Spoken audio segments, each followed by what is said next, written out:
A group of adventurers takes a break from their journey. They use the cold night as a chance to drink something warm. At the same time, a strange movement stirs in the forest, but the group is unaware of it. Except for one character, he seems to notice that something is wrong. His coffee trembles with the shaking of the ground. Someone warns that an emoji is approaching the group. A massive serpent draws near. The order is given. All members of the extermination squad must prepare for battle. This is the first time a legendary ranked monster has appeared in the world. The monster uses a fear-inducing mental ability on the group. To keep everyone united, the leader tells them to stay calm and hold their positions. A new message appears saying the group has successfully resisted the fear. This is the extermination squad composed of the best players, and the protagonist is among them. With the help of the buffers, our hero activates his abilities. But for some reason, he is only level 1. The hero is ready to fight. Without thinking twice, he leaps at the creature. The clash causes an explosion of energy. Choi Hyun-sung, 26 years old, is taking a break from work. Up until 3 years ago, he was just an ordinary student. His father developed an incurable illness called mana reflux syndrome. This happened after the interdimensional portal appeared. Ever since, humanity has faced many new challenges. The biggest of them is people awakening magical powers. Although it may seem like a blessing, for many it also brings a curse. Through the portals came hordes of monsters that ravaged humanity, and incurable diseases also began to appear. But the players who had their powers awakened were the ones who resolved these problems. Valuable items also began to drop from the defeated monsters. Thanks to this, these players gained great wealth. But for the protagonist, these portals were nothing but misfortune. The disease that struck his father came from an extremely rare monster, and the cost of treatment was extremely high. His mother then started working 2 jobs. His sister had to spend all her wedding savings and work a part-time job. It became impossible to avoid money problems. The protagonist believes that this kind of burden wouldn't exist if he had awakened his powers. Choi Hyun-sung could crush huge rocks with his hands and jump higher than a building. All he ever wanted was to become a player. Choi Hyun-sung comes home from work and collapses on his bed. They say players make so much money, it's unimaginable. But no one knows how to awaken. It's like winning the lottery. Our hero believes it's impossible for him.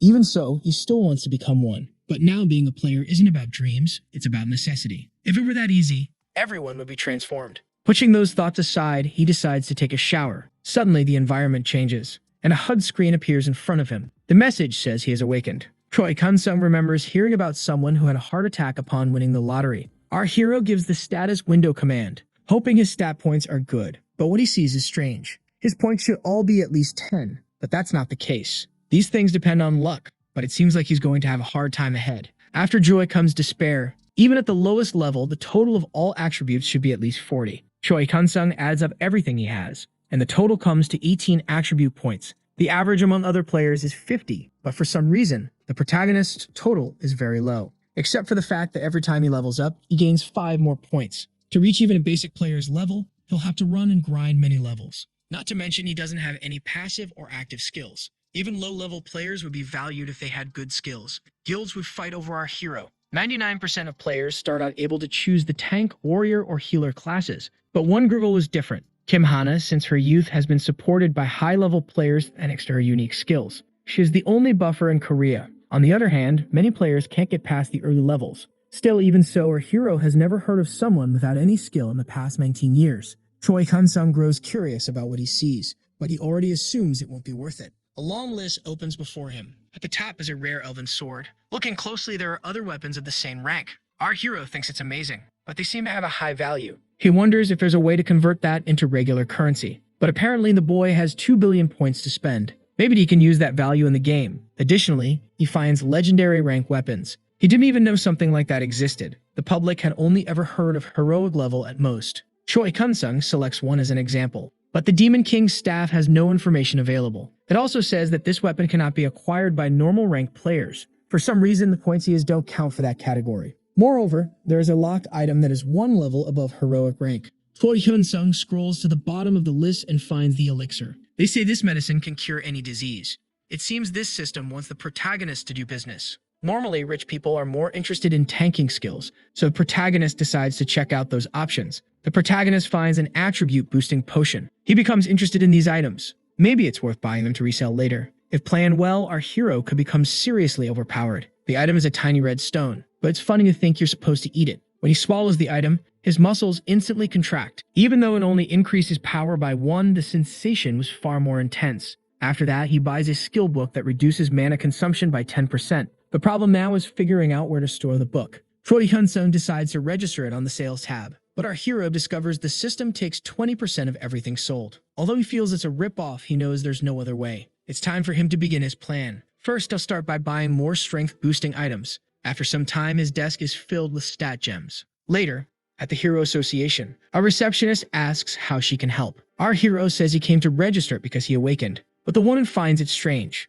She asks if the protagonist really managed to awaken. Choi Hyun-sung finds the comment odd. The woman says no one his age has ever awakened their powers so late. Our hero doesn't understand what she's talking about. That's when he catches his reflection. His image, for some reason, is that of an old man. A security guard tries to help the old man lying on the floor. Choi Hyun-sung realizes that nothing in this world comes for free. He then opens his window. That's when he notices his points are dropping. Apparently, those are his life expectancy points. Our hero is at home now, thinking about everything that happened. Doing some quick math, he realizes he only has about a year and a half to live, so he needs to figure out how to earn more points. He has an idea to sell his belongings. Choi Hyun-sung chooses his Nintendo. First, he tests the console. The screen asks him to place the video game into the floating image. When he touches the console to it, it disappears into thin air. At that moment, the Nintendo appears for sale in the system. Apparently, it worked well. With those specs, he'd probably only get about $60 for it online. He decides to try his luck and sets a much higher price, hoping that the 40 games inside the console will be enough. The Nintendo is successfully registered. Now Choi Hyun-sung wonders if he should list more items for sale.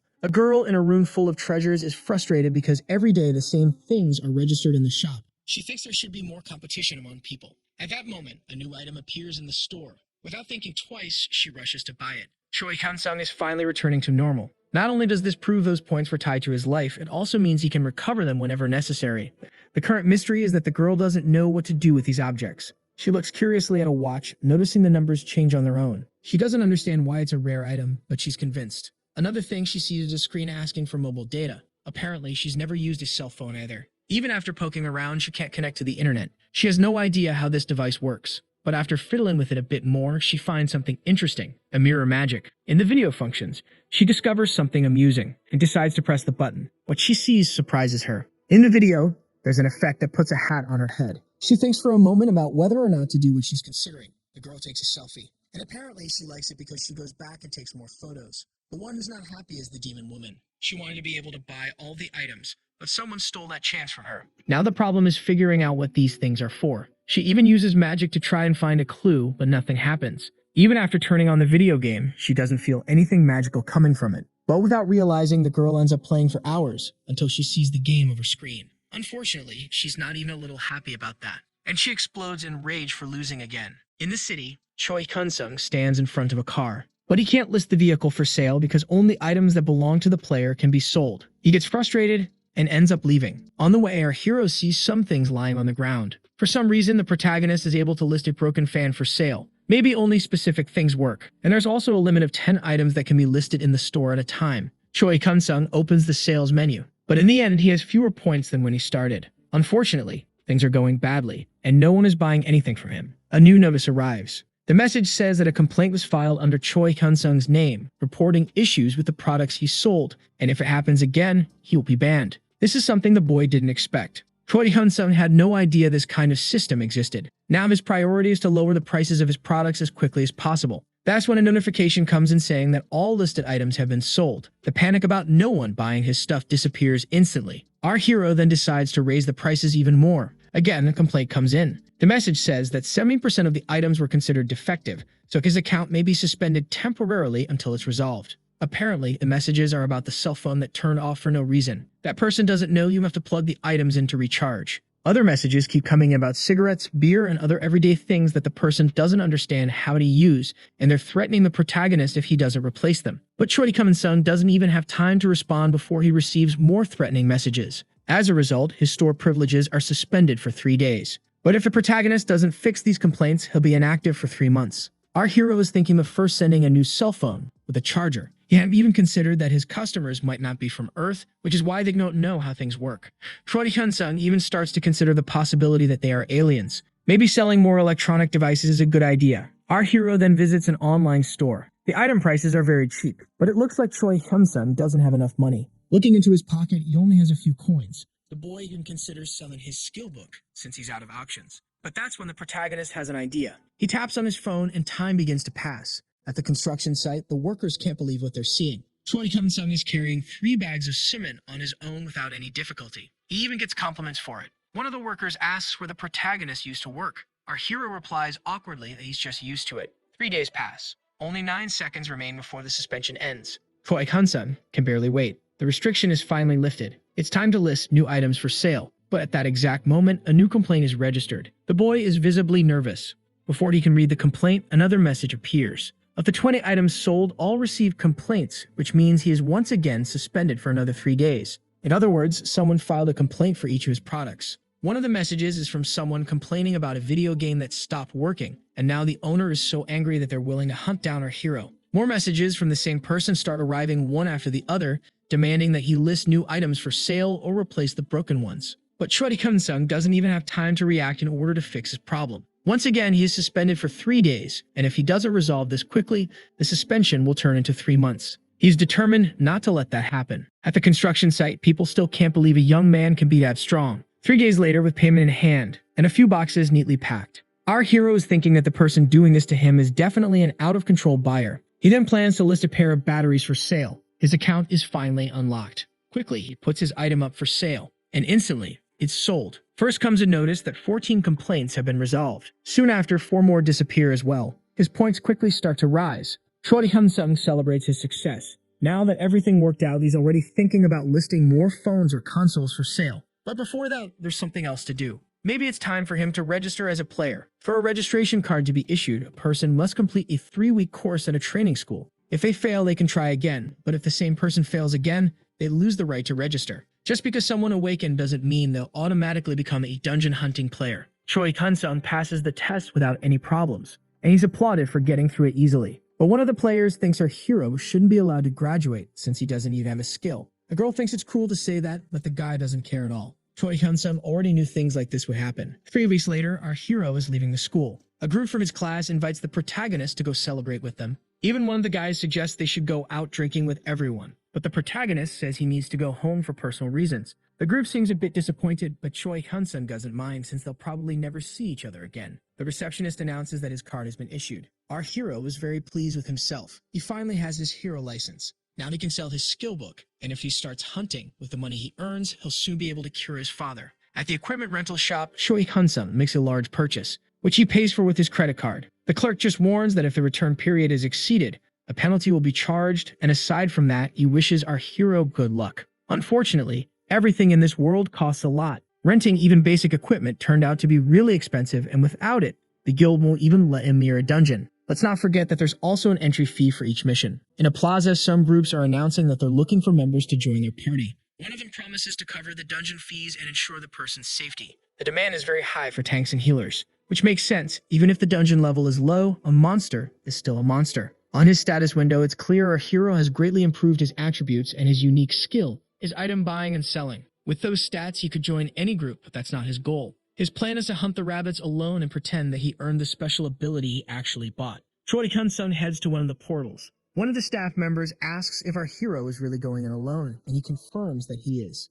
After that, his passage is approved. The protagonist knows the man is probably judging him for entering a dungeon without a group, since not even experienced players do that. The truth is, this isn't a game, and it's dangerous. People can lose their lives in battle. Even one of the guards questions how anyone has the nerve to do that. The man says arrogant people need to learn things the hard way. Choi Hyun-sung finally steps through the portal. Now he's officially inside a dungeon. The environment is a dark cave, lit only by torches. Right at the beginning, our hero spots someone. A group is fighting a horned rabbit. The protagonist definitely didn't expect a creature of that size. To start off, Choi Hyun-sung decides to just observe. The group leader calls for a provocation. The creature charges at his shield-bearing hero. For a moment, it looks like he can hold it off, but his defense goes flying. One of them calls for the whole group to attack. Despite taking a 3-month course, all of these people were just regular folks not long ago. That's why it's nearly impossible for someone like that to hunt a monster. After receiving a heal, the tank gets back up. The rabbit takes a direct hit to the face. At that moment, the group tries to take advantage of the opening.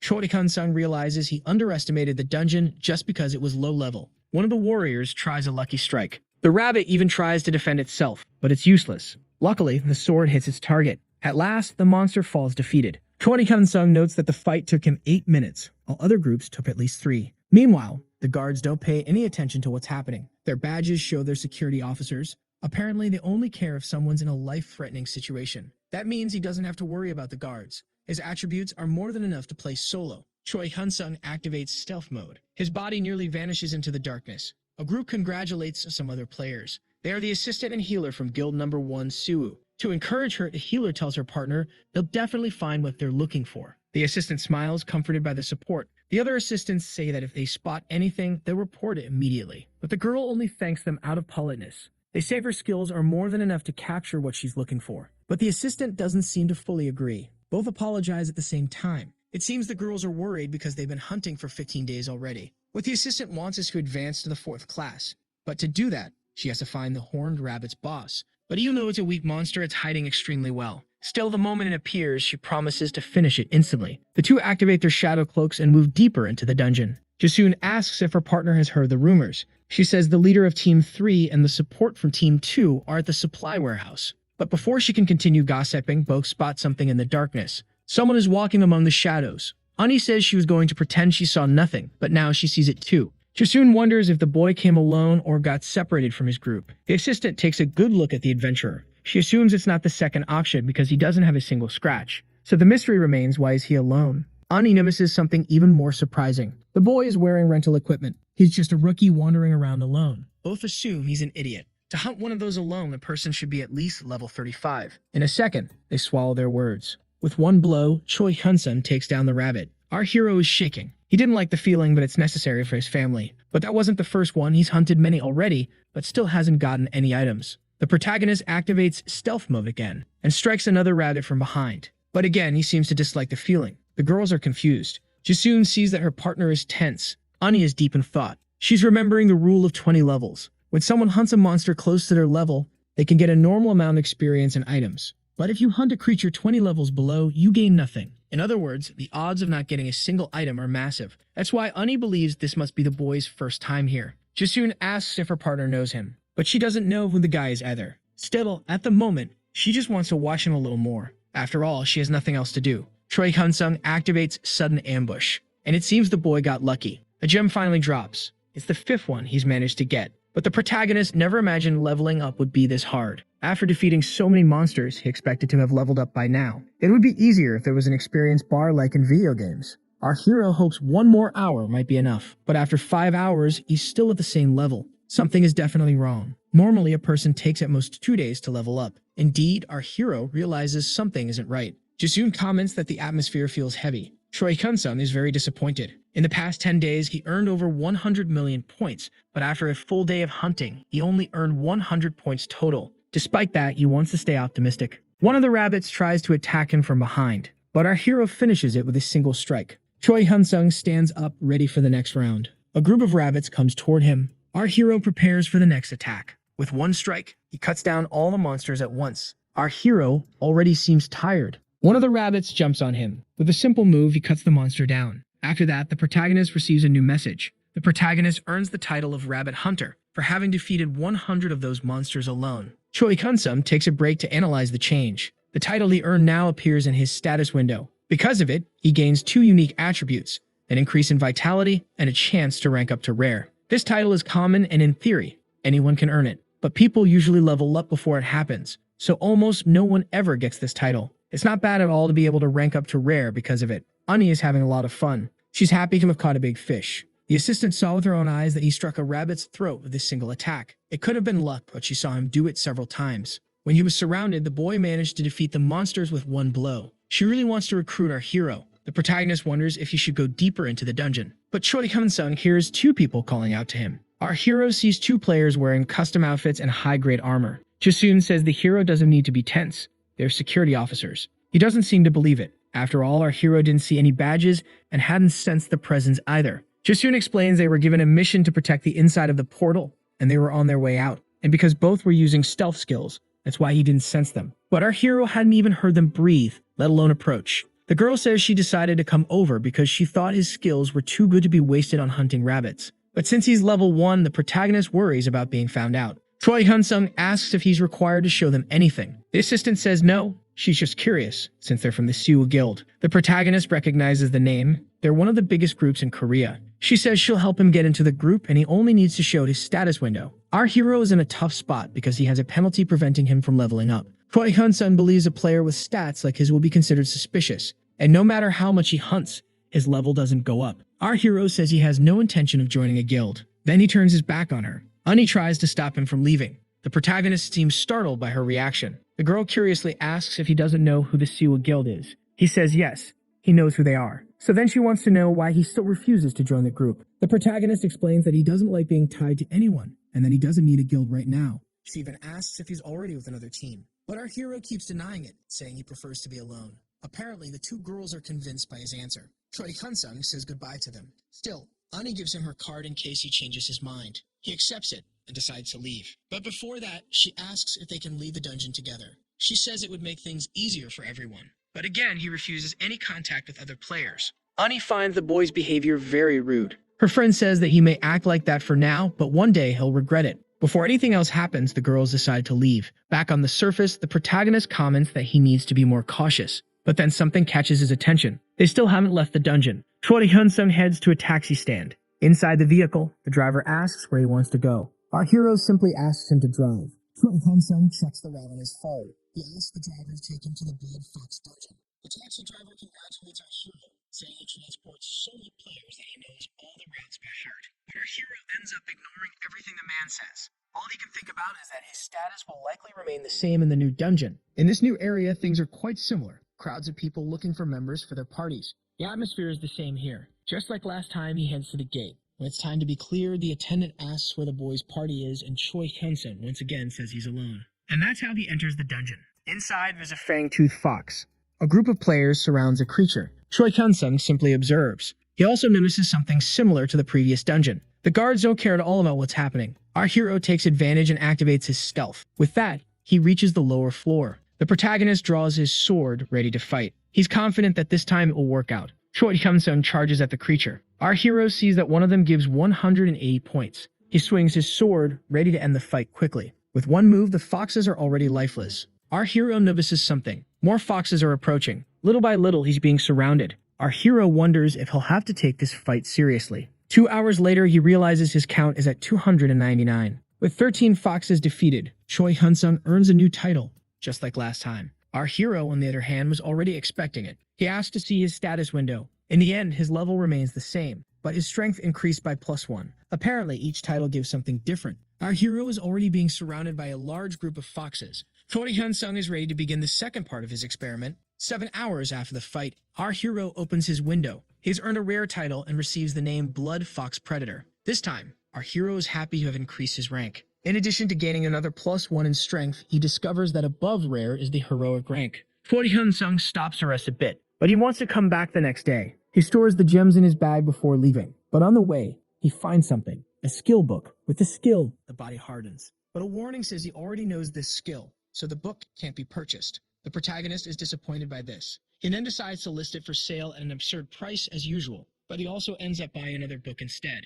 Finally, our hero returns to the surface. The dungeon receptionist asks him to place any acquired items into the basket. Our hero places the skill book in his bag. Right after that, the man inspects him. But when he sees the number of magic stones, he's shocked. And he's even more impressed when he sees the rare skill book. Our hero asks if there's a problem. At the base, the magic stones are scanned. The total value is equivalent to 39,000 rees. And once the books are sold, the company will contact him. Satisfied, the protagonist leaves. At this pace, he estimates he can earn at least 1 million won per day. It really is good to be a player. The next day, the protagonist takes a break to eat. He wonders if it would be better to rent a room near the dungeon, since his home is very far. What matters is that today, he'll level up his title. Inside the cave, another fox meets the same unfortunate fate. Without difficulty, our hero takes down another creature. With that, he unlocks a heroic achievement for defeating 5,000 foxes alone. A new message says our hero is the first person to earn a heroic rank title. The protagonist didn't expect to be the first to do it. Although he feels like he cheated in a way, it's also a good thing. In the status window, it shows that his points shoot up to a total of 100 and all attributes increase by at least +20.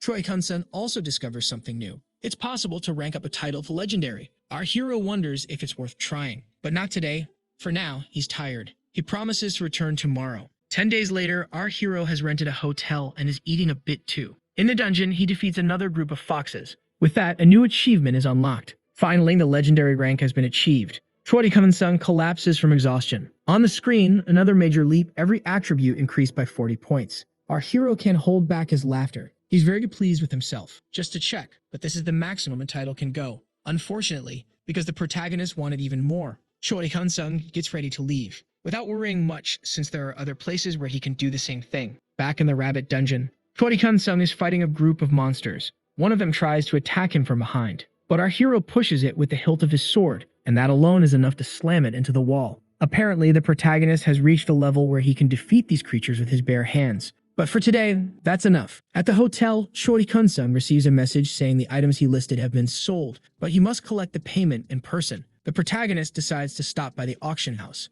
The receptionist asks our hero to check if all the documentation is correct before signing. That's when he has the shocking realization that the auction house charged a 42% fee on each item sold. Even our hero can't believe it, so he decides to stop selling his books through them. Our hero knows he needs to hunt smart, since he already earned 10 million just for magic stones. And it wouldn't be impossible to raise that to 1 billion as his online sales are going well. If he keeps up this pace, he'll be able to buy his elixir faster than expected. Walking down the street, Choi Hyun-sung notices his appearance. Since his father collapsed, he hasn't bought a single piece of clothing. The protagonist, like his family, simply couldn't afford it. But that's going to end today. At a factory, a group works on assembling parts. At 7 p.m., the shift ends. The leader thanks everyone for their hard work. Some of the workers say goodbye to a woman who leaves alone. Choi Hyun-sung calls out to his mother. She's very happy to see her son. When he hugs her, our hero realizes how thin she is. His mother asks the reason for the visit. He says he just came to see her. Apparently, the woman is happy to hear that. Like every mom, she asks if her boy has already had dinner, but he says no because he wants to eat with her. However, she says she can't because she has to head to her second job at a restaurant. She pulls some money from her pocket, puts it in his hand, and asks her son to buy himself something to eat. Choi Hyun-sung knows she hasn't eaten either. That's why he wants her to come with him. But she says she only eats when she's working at the restaurant. Our hero even offers to help her, but of course, his mother refuses. The protagonist decides to come clean. Finally, he tells her that he awakened. His mother seems really shocked. She even asks him to repeat what he just said. Choi Hyun-sung shows her his hero license and says he's become a player. So now she can stop working at the restaurant. The first thing she says is that it's dangerous. Our hero says he's careful, but what matters is that she doesn't need to work there anymore. But she refuses, saying that being a player isn't a guarantee of income. And she's heard that in the beginning, you spent more than you earn. Choi Hyun-sung agrees with her, but he shows her how much he made. She opens the document and sees that her son earned 1 billion yen. With that money, he hopes she'll stop working, pay the hospital bills, and now they can live a little more comfortably. She starts crying immediately. Choi Hyun-sung asks her to stop since his parents took care of him all his life. Now it's their turn to rest. His mother can only say thank you. Later, she introduces her son to the staff at the restaurant, and he even helps wash the dishes to lend a hand,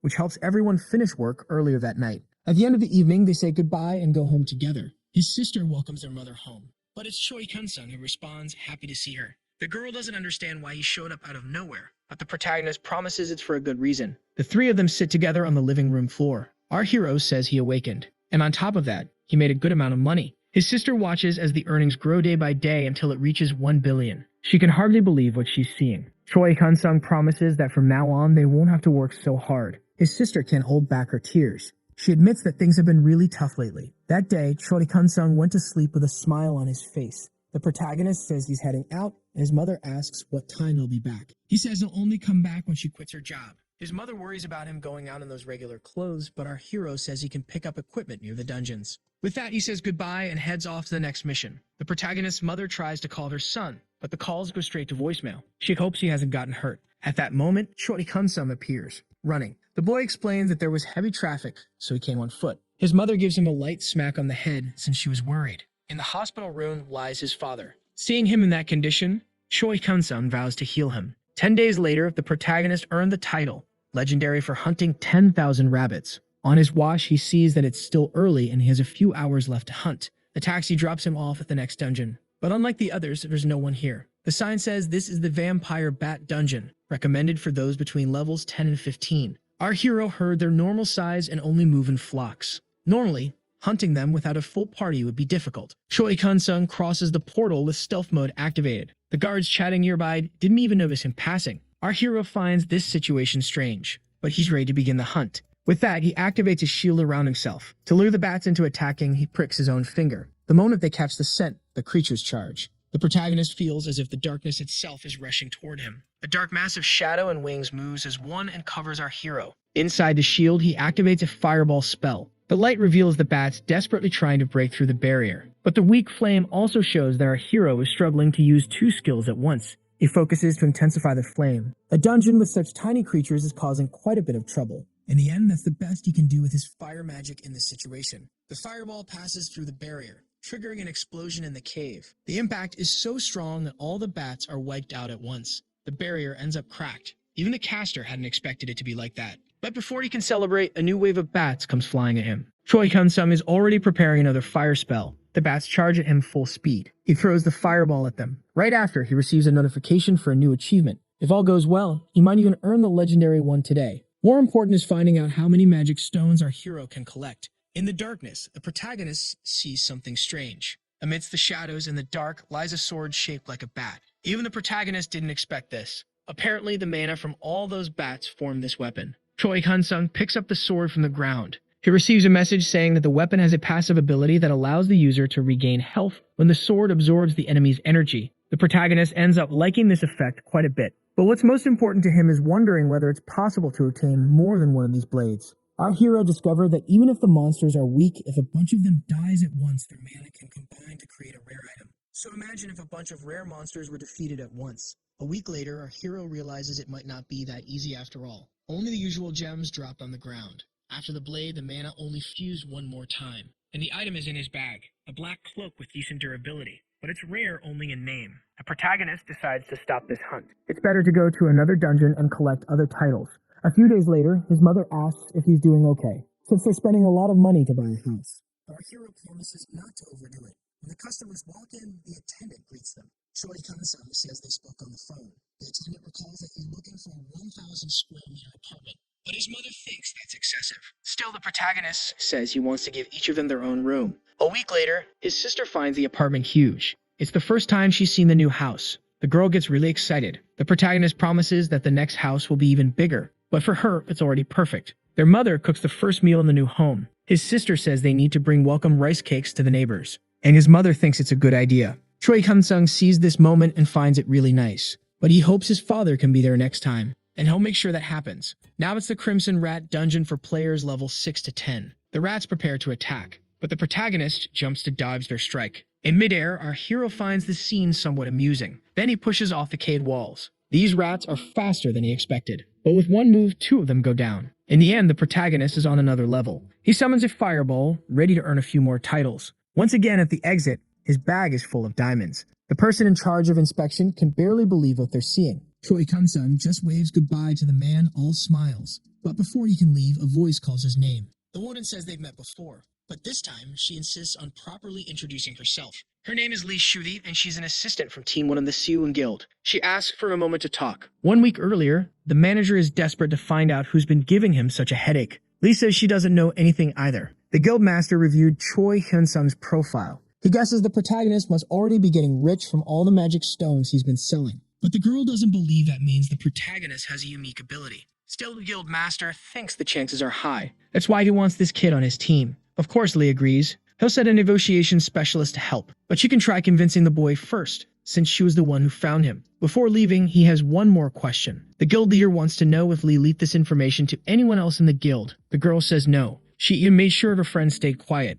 With that, he trusts his assistant's word. The protagonist starts wondering how he was found. That's when he remembers the contact card he received. Of course, that makes him irritated. Our hero immediately begins questioning the woman, wanting to know how she found him or how they know his name, since the boy suspects they were also looking into his background. Taking that cue, the negotiation specialist introduces himself and asks if they can talk more calmly. But Choi Hyun-sung just dismisses him and walks away. The man seems out of options, so he asks if he can visit our hero at his home instead. Those words catch the protagonist off guard. The man says he waited outside out of respect. His name is Go Jin-sung, and he says he's the recruitment manager of the Siwon Guild. Choi Hyun-sung asks what they want. Go says it's obvious. They want to recruit him. Our hero replies that he has absolutely no interest in joining a guild, and the recruiter knows that, so he apologizes if he's come off as pushy. But he explains that most guilds are actually far more persistent and much less polite when trying to recruit someone. Still, nothing he's saying seems to have any effect on our protagonist. On top of that, he talks too fast, so Choi Hyun-sung cuts him off. Our hero says he wants to know how much the signing bonus is and what the annual salary would be. Go says that depends on the person's level and attributes.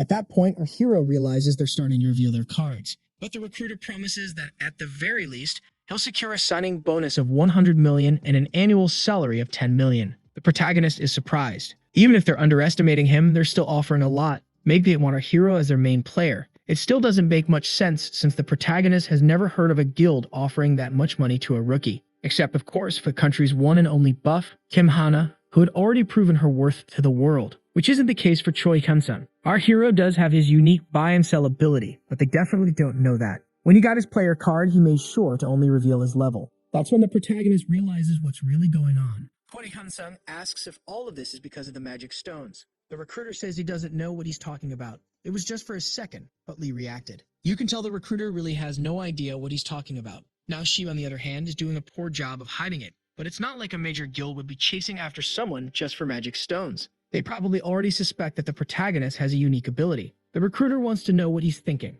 After all, he has nothing to lose. Choi Kun-sung starts by saying that showing his status window offers him no advantage. Then adds that Go hasn't made any real promises yet. The recruiter says he'll promise everything once he sees the hero's status. Choi Kun-sung says he wants the 100 million bonus up front. Then he'll show them whatever they want and join the guild. Once again, the recruiter insists he needs to see the status window first. So with that, the protagonist ends the conversation. Choi Kun-sung had already expected something like this to happen. Apparently, he's going to have to be more careful with the gems. He's drawn enough attention to be investigated. At that moment, the hero receives a call from an unknown number. And once again, the same recruiter he was just talking to. Choi Kun-sung immediately hangs up. The boy is running out of patience with them. Later, at home, a new message arrives. Again, it's Go trying to talk to our hero about joining the guild. Out of patience, the protagonist picks up his phone and blocks the contact. Once more, Choi Kun-sung is out hunting. Afterward, at the dungeon exit, our hero is being waited for. But the protagonist completely ignores him. In another dungeon, the creatures are blue lizards.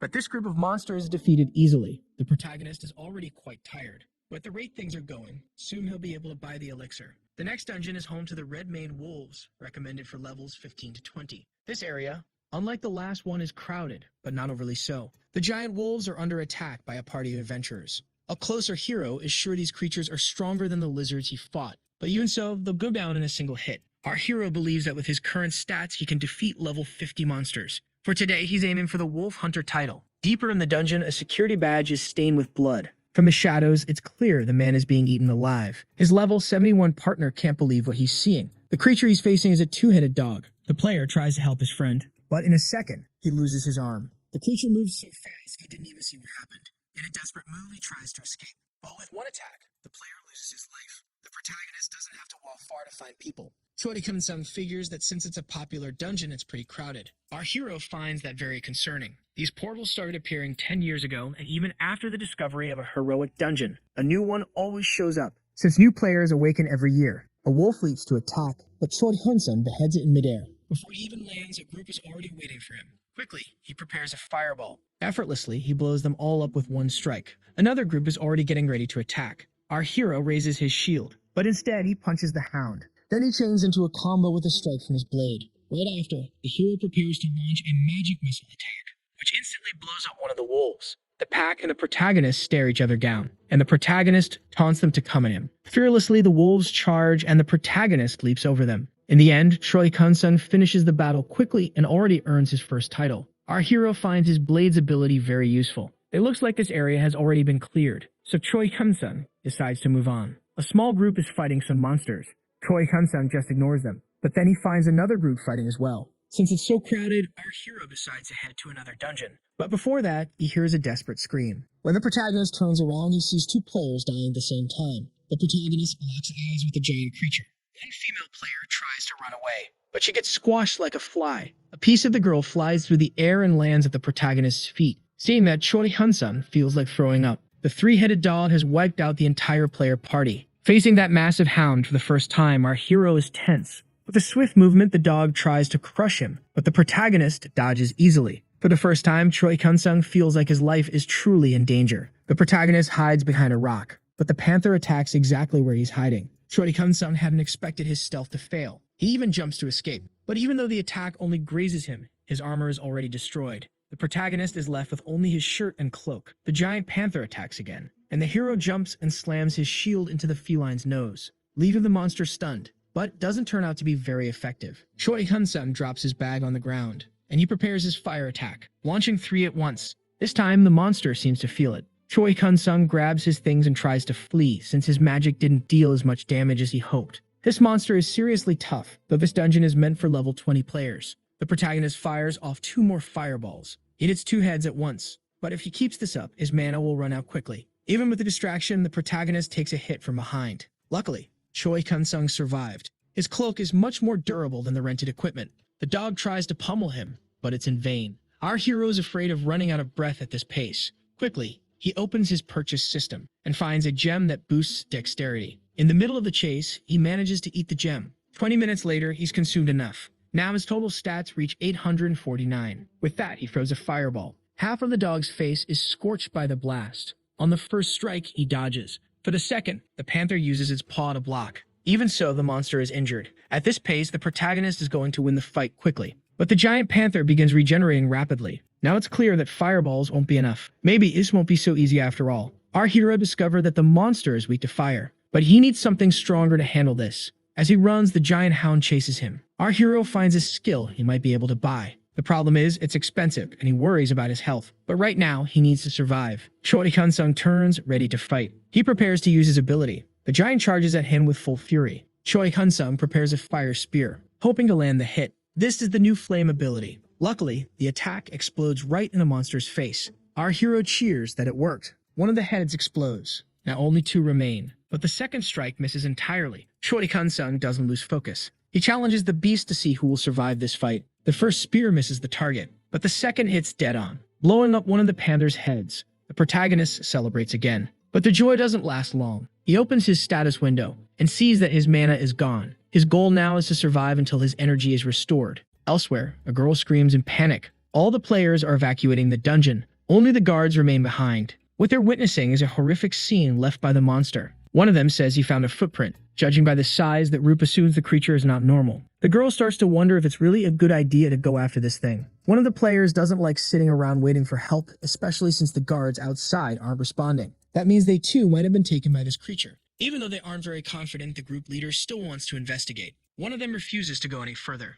He doesn't want to die because of his job. But the leader says he's worried that other people might be in danger. Still, that player doesn't care about anyone else, and that sparks a heated argument. The fight escalates to the point where both of them have to be separated. One of the players tries to remind them that this isn't the time. In the battle, Choi Kun-sung's mana isn't recovering fast enough, and the monster shows no signs of tiring. On top of that, the heads are regenerating again. The protagonist needs to end the fight before it fully recovers. Our hero prepares one more spear, but if he misses, it's over. The two stare at each other for a long time. Then Choi Kun-sung decides to drop his weapon. Dragging this fight out any longer isn't good for him. The protagonist grips the fire spear tightly. It's time to settle the score. Our hero feels like he's about to do something crazy, so he pauses and takes a deep breath, and he's ready for anything. The hound tries to crush him, but doesn't even come close. Before it knows it, Choi Kun-sung is in the air near the beast's head. But the dog manages to dodge his attack, which causes some frustration in our hero. This time it's Cerberus who strikes, but our hero dodges just in time. The creature tries to take advantage and attack him midair, so the protagonist pushes off a rock. Using the momentum to hurl himself forward, he slashes with his spear. At first, it looks like he missed,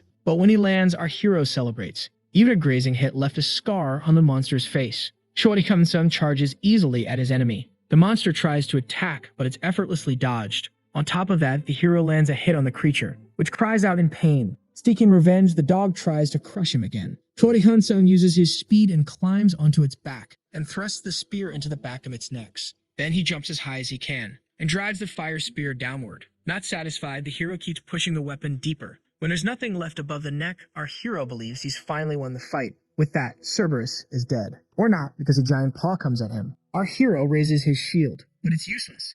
He's torn to pieces. The dog's face is already regenerating, and once again, the protagonist is cornered by the creature. No doubt about it, this is one stubborn beast. On top of that, his mana is nearly depleted. The protagonist gets ready for one final round. He attacks the half-formed face, just as another paw comes down toward his neck. But Choi Kun-sung counters right away. In the end, he throws his spear, blowing up the other neck. And finally, the giant monster collapses lifeless. Choi Kun-sung, with a burned hand and completely exhausted, he gazes at his fallen enemy. At that moment, a new notification pops up. The protagonist earns a rare achievement for defeating the monster known as Gradoon. Choi Kun-sung didn't know he was fighting a named creature. Then, another message appears. Our hero wasn't expecting this one. Our hero receives the title of Level Breaker for slaying a monster 100 levels above his own. He's happy with the 2 new achievements, though it took a massive effort. Suddenly, the monster's body begins to transform into mana, becoming a skill book. The protagonist walks over and picks the item up from the ground. The rare and unique skill grants the ability not to die as long as the head isn't destroyed,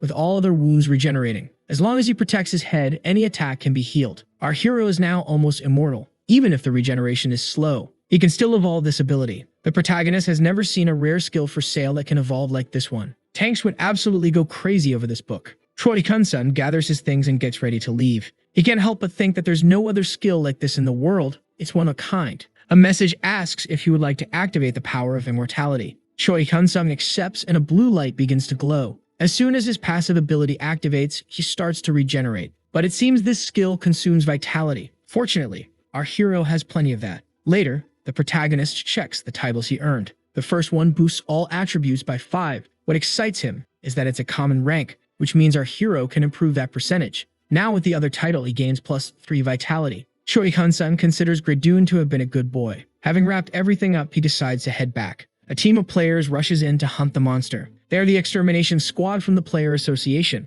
One of the members announces that he's found players. A girl in group immediately identifies herself as part of the association. The adventurers are completely confused. The squad leader Shin Yuna says she heard a rumor about a high-level monster. That's why she asks everyone to evacuate. One girl is frightened, but the leader confirms that it's all true. Shin asks if any of the team members have already detected the creature, but he says he can only sense the wolves. Suddenly, something changes. He says a player has been found. Shin wants to know where and how many. The answer is that it's just one person. The protagonist is making his way back happy as can be, but he feels someone coming his way. He stops right where he is, worried about who these people might be. It's clear they are high level. Their gear is very shiny. The group's leader asks our hero if everything is alright. A bit suspicious, our hero says yes, he's fine. Shin notices the hero is pretty dirty, so she asks if he encountered the monster. Choi Hyun-sung says he doesn't know what she means by that. The group leader responds that he saw the high-level monster. Our hero assumes the association already knows about the situation.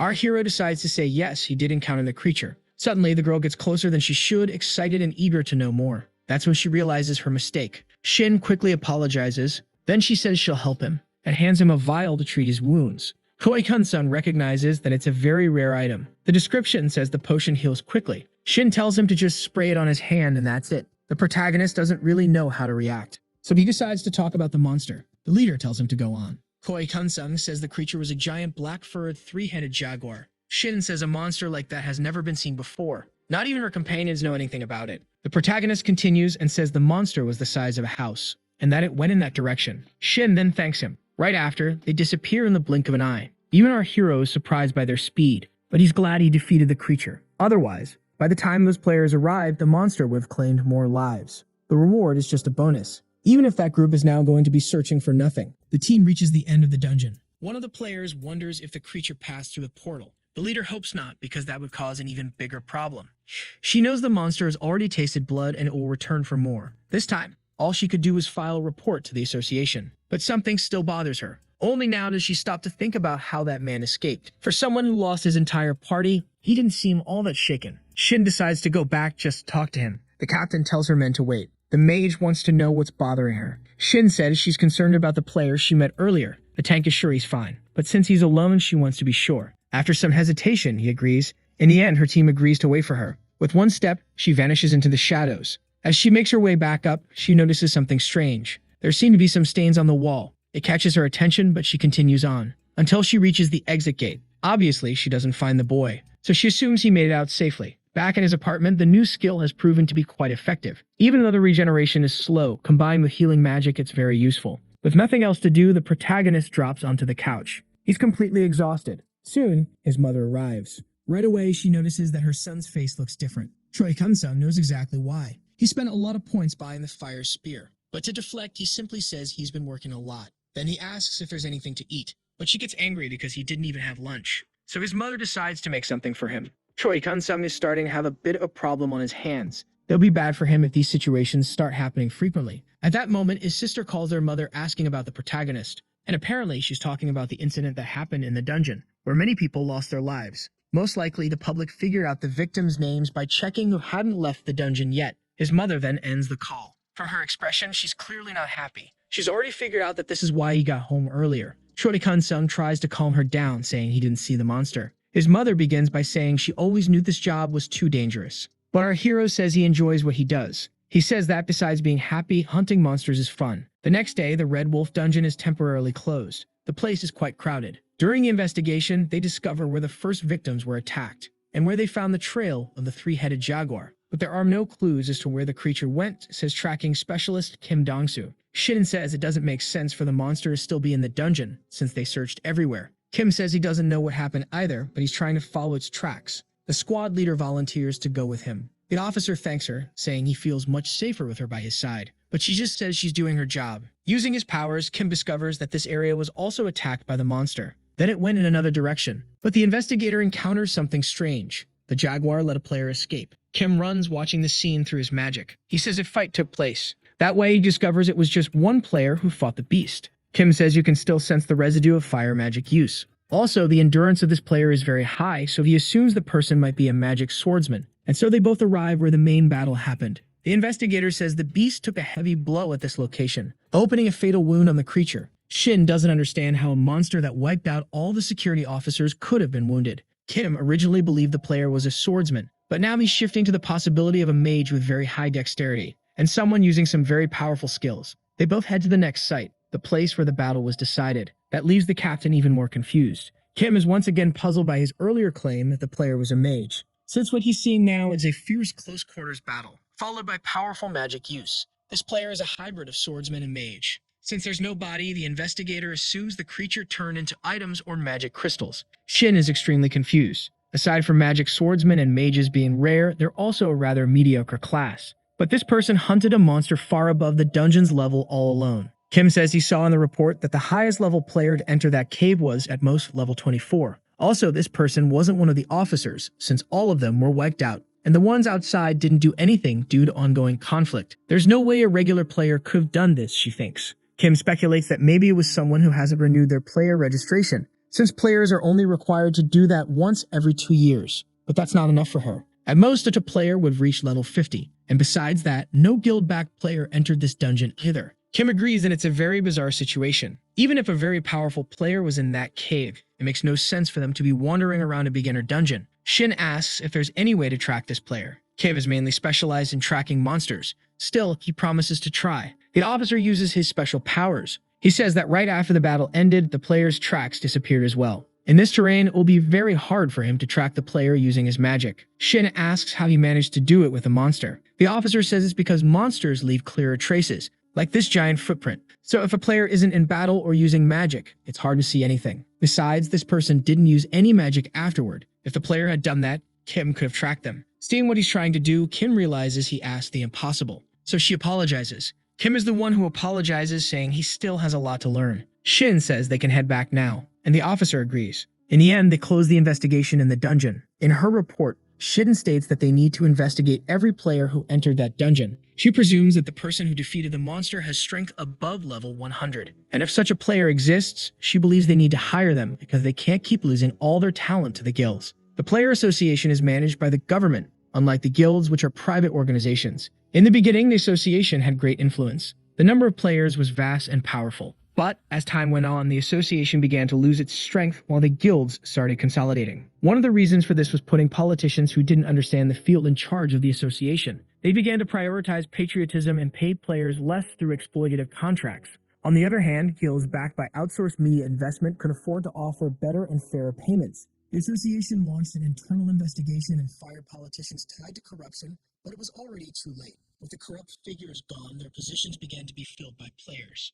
Under new leadership, they raised their contracts to compete with the guilds and began chasing after promising players. Thanks to that, the Players Association is distancing itself from its negative image and ushering in a new era. But compared to the guilds, they're still weak. Shim emphasizes that this rookie has the potential to be a top-tier player. They can't afford to miss this chance. Chori-kun-sung would like to finish the Red Wolf dungeon, since all the others have already been cleared. But it's not like there's one available for him to go to. In another city, the protagonist wonders how he will level up his new skill, since there's nothing about it on the internet. Maybe it's just about knowing how to use it. The problem is it's a passive skill, and he's not supposed to get hurt. At the hotel, Chori-kun-sung tries to think of a way to hide the magic stones. He can't trust those guys standing at the dungeon entrance. The protagonist has to avoid the eyes of the association staff. The inspection is supposedly to prevent players from bringing dangerous items like monster eggs or otherworldly plant seeds. But in truth, everyone knows the real reason is to prevent tax evasion by players. The protagonist is certain that the association and the guild must have some kind of cartel. Our hero needs to find a way. He remembers seeing something available for purchase. The skill being sold creates a space only its owner can access and manipulate. As always, it's very expensive, but it's definitely a skill he's going to need. When he clicks, the book instantly appears in his hand, and of course he agrees to learn the skill. Without a doubt, Choi Kyun-sung is older now. But to test it, he activates the personal space skill. A portal opens in front of him, showing that it worked. Inside, it's much larger than he expected. Far bigger than the tiny studio apartment he once lived in. After that, he closes the portal, and is ready to go out and hunt monsters. Choi Kyun-sung heads to the portal, hoping everything goes smoothly. He hopes to be mistaken for just another night. Of course, upon closer inspection, there's always someone who doesn't forget. He sees River Texas bounds and stands before the scene. But just as he's about to make clear, the man asks the protagonist to wait a minute. Soon after, the man confirms our hero's identity. Inside the cave, with a swift move, he slices the wolves into pieces. Right after that, an update comes in. Choi Kyun-sung earns a rare title for hunting 1,000 red wolves. In the end, it went pretty smoothly. And all that earlier drama was just for a biometric check. That's why getting into the dungeon was also easy. Choi Kyun-sung opens his personal space and sucks the jewels inside, but he holds onto one, since he needs to take something out with him. Choi Kyun-sung feels a little nervous as his bag is inspected. In the end, the staff says everything is fine. Then he leaves like it was just another workday. Now the protagonist can be happy because he won't draw attention anymore. 10 days later, Choi Kyun-sung finally manages to hunt 10,000 red wolves. The protagonist decides to stop for the day and organize his items. He receives a skill book, but it's one he already has. He'll check the other one later. But now this is the one he wanted. Regenerative Winds, a passive skill that boosts recovery. Quickly, he agrees to learn this new power. A new notification pops up. For some reason, the protagonist can't learn the new skill. Choi Kyun-sung is left not knowing what to do. He's never heard of anything like this. What actually happened is that the Book of Immortality absorbs this skill and then enhances itself. Once again, our hero is left clueless. Looking at his skill status window, it seems like nothing changed. Apparently, the Regenerative Winds became part of the other skill. But what's unclear is how much it improved. The protagonist takes his dagger and cuts his own skin. In a short time, the wound closes. But apparently, nothing changed. Maybe, in order to evolve, his skill needs to absorb more books. The problem is that the cost of this one, for example, is 30 million. But its efficiency is very low. In the end, he leaves the dungeon, and he walks away while using his phone. An unknown number calls him. The protagonist decides to answer. The person on the other end already knows they're speaking to Choi Kyun-sung. It's the leader of the second support team who's calling. Immediately, he gets nervous. The protagonist says he only wanted to receive this call if his terms have been accepted. The caller remembers clearly the 100 billion won contract. That's why they decided to agree to his demands, and now they want to meet to sign the contract. Choi Kyun-sung starts to think it might be a scam. But the caller insists it's not, saying that since such a large amount is involved, they're handling it seriously. For a moment, the protagonist is speechless. He says he's too tired at the moment for a meeting, but he'd like to see the contract first. Of course, the man says he'll send it. Still not fully believing it, he says he'll call again after reviewing the contract. He hangs up, and shortly after, he receives the contract. For the protagonist, his piece is over. Later, Choi Kyun-sung goes to a law firm. The lawyer takes a look at the document, and at first glance, everything seems in order. But then the lawyer notices many clauses that could hurt the protagonist if the guild chooses to exploit them. Choi Kyun-sung wants to know exactly what those details are. The first point is that if he does anything that damages the guild's image, the contract will be voided. The executives are the ones who decide that. Another clause says that if they decide the player doesn't meet expectations, they can also terminate the contract. And the penalty for breaching the contract is quite significant. In that case, if any of these things happen, the protagonist has to pay 10 times the bonus amount. The protagonist is already losing patience with these people. According to the lawyer, he recommends scheduling a meeting to adjust these clauses and set a clear table for the bonus amount, not a multiplier of 10. The protagonist tries calling the guild representative. He knows he has to talk to them calmly, but that's going to be hard. The protagonist calls the first business manager who had previously tried to make a deal, and this time the man offers a 50 million bonus. Choi Kyun-sung says what he wanted was 100, and the negotiator knows that. But realistically speaking, even though the guild is a big company, the amount he's asking for is very high. To be honest, the man had to beg just to get the 50 billion approved. In this situation, Choi Kyun-sung says he'll think about it. Even the man is surprised. Then he sends the contract to our hero. Choi Kyun-sung examines the document, which appears to be the same as the previous one, except for the bonus. The lawyer checks whether everything went well. Our hero says yes and asks him to review the new document. Of course, the man is happy to do it, but when he comes back, something is bothering him. The lawyer suspects the contract wasn't written by the same person. Choi Hyun-sung asks how he figured out that it was written by two different people. He says the layout is the same, but there are some differences. To start, this one has fewer unfavorable clauses, and the penalty fee was reduced to 5 times the bonus amount. The protagonist wants to know why the same guild would offer 2 different contracts. Apparently, there's some kind of internal conflict going on. But that's actually good for our hero. It means he can get a better deal. So the hero asks the lawyer to create a contract based on the first one, but without the tricks. At the hotel, Choi Hyun-sung searches the internet and quickly sees that there's a dispute between the guild master and the vice leader. That's why our hero feels like messing with them. So our hero calls Seo, the second leader of the support team, first. Obviously, the man is surprised and hopes his client has already made a decision. Choi Hyun-sung says he wants a bigger bonus, and asks for 200 billion. First comes the shock, and the guy says that's probably not possible. So the protagonist asks for 300 billion. Seo then comes clean and asks if our hero is messing with him.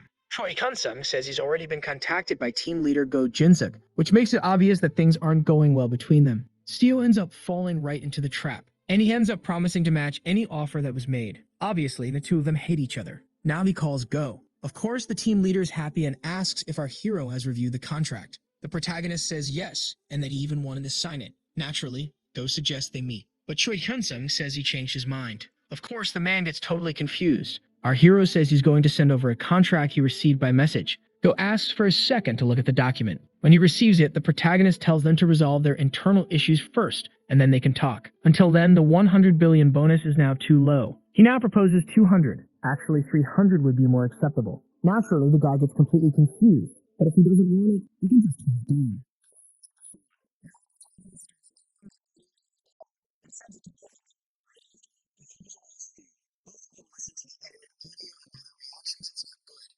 Later, the vice leader is wondering where Choi Hyun-sung went. Seo says that in the dungeons they managed, the protagonist hasn't shown up. He also sent some people to look for him, but nothing. The boss yells that he's useless. He doesn't care how. He just wants that kid found. Because of the incident caused by Choi Hyun-sung, the guild split in two. Due to the conflict between the leader and the vice president, Seo was lucky to check the association's records, but even so, it's not exactly legal to look at those government-managed documents. That's not the biggest problem right now. Choi Hyun-sung has completely disappeared. His boss asks if the protagonist went to another guild. In Seo's opinion, probably not. But at that exact moment, the vice president explodes at the answer and tells the kid to get out of his sight. As the door closes, he even smashes a cup. Seo walks through the hallway and avoids everyone. He's extremely nervous, all because of the leaked audios. Because of that, most of the team sided with the other faction. He needs to find Choi Hyun-sung no matter what. For our hero, just the hunting points are already enough. That way, the protagonist is earning 600,000 per day. Little by little, he's getting what he wants. His sales are going well too.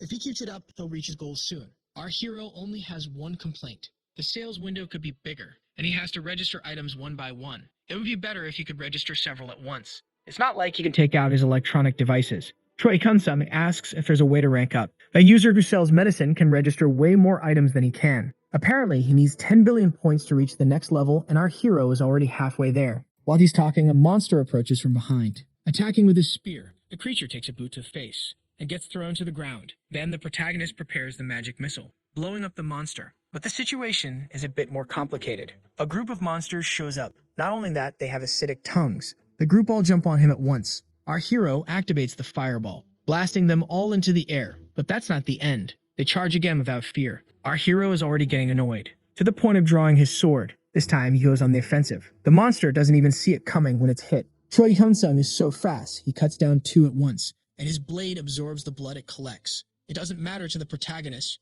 Everyone here still goes down in one hit. Besides that, it looks like someone bought the batteries, and a new complaint shows up for him. Choi Hyun-sung is already getting irritated with the situation. The user's message is insistent that the batteries be sold for half the price, and all the other messages say the same thing. Our hero decides to check that person's profile. It's clear that he sells a wide variety of things, but the only things he bought from the protagonist were the batteries. It would be a different story if he was buying electronic products. But this person is just buying disposable batteries, and on top of that, he's demanding they be sold for a lower price. Our hero wonders why he should do that. He quickly registers the new items. Right after, the batteries are sold. But Choi Hyun-sung already expected that. And obviously, another complaint comes in. At first, the protagonist is a little confused, but he quickly understands that this guy wants to push him out of business. And he accepts the challenge. Ro wants to see how far the protagonist can go. He doubts he can be defeated, Ro was also a rookie with the buy and sell ability. That's how he became strong, and in that way he became the ruler of his planet. But that doesn't mean it was easy.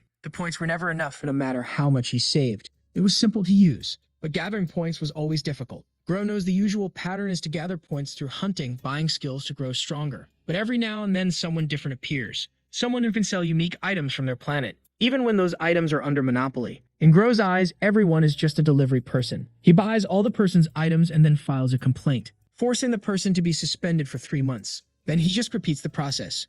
No matter who it is, it always works. The person ends up having to sell the items based on Grow's mood. Then he takes control of the item monopoly and forces another suspension on the seller. But something's wrong. There are no more batteries for sale. Apparently, all of the protagonist's items have sold out. Our hero heads to the mall and leaves with a shopping cart full of items. Choi Hyun-sung has figured out that someone is trying to shut down his business, but he's already sold all of his items. Still, he doesn't intend to make things easy. Round 2 is about to begin. The battle of selling and reselling starts, but other players are also buying. Even after doubling the price, he keeps selling. Unfortunately, Grow will eventually catch up to him. But if they're going to clash anyway, the protagonist triples the price. As a result, his point total surpasses 10 billion. He's now at the rare level and the sales window can hold up to 100 items. At first, the protagonist was offended, but now this Grow guy ended up helping more than hurting, though it was very risky. The complaints nearly outnumber the products. Choi Hyun-sung decides to change the items for sale. Now he wants to see how his opponent reacts. Grow assumes the kid gave up. He probably needs to restock. The same goes for Grow, who also took a heavy hit. When battery prices quadrupled, that was the worst part. He's extremely angry at our hero. Even so, he couldn't back down. Grow believes he pushed the protagonist to his limit just in time. That's when something strange happens. This time, he sees a camping battery listed for sale. Grow freaks out at the sight of it. He can't believe Choi Hyun-sung had something like that up his sleeve. On top of that, over 70 of them are registered, totaling more than 2.1 billion. There's also the problem that there may be even more of those available for purchase. Grow would have to invest a lot more. If he had any certainty, he'd buy them without hesitation. The problem is, he doesn't know this guy's limit. In the end, Grow admits defeat. Another sale is completed successfully, with no new complaints, meaning his opponent gave up, and the camping batteries were bought by the same regular customers. Right after, Grow relists the batteries for resale, and the protagonist bursts out laughing at this desperate move. Though, thanks to him, our hero ended up selling more than expected. Back home, the protagonist sees something that makes him think he needs to update his shop. Maybe he saw something interesting. In the other world, the demon girl notices that an arcade machine and a game bundle have been added for sale. She already has a Nintendo, so she's unsure if it's worth buying. Choi Hyun-sung is definitely richer. Now he has 14 billion, but to rank up to heroic, he needs to reach the trillion range. For some reason, the difficulty for that is extremely high. Our hero knows it will take a long time to reach it, but if he does reach heroic, he'll be able to sell items like the elixir his father needs. And maybe he'll gain more benefits besides increased sales slots. Browsing a bit, our hero sees that there are comments on his products. The first review is from someone named Erica, praising the Nintendo for being fun, but the others complain that it's useless. The same person then bashes the shaver, saying it's only useful for people with beards and other profiles who agree with him. Its username is everywhere, leaving reviews on all his products. On the new battery, however, people are furious that only now he's selling a superior product after they stocked up on the old ones. Looks like they're starting to wise up.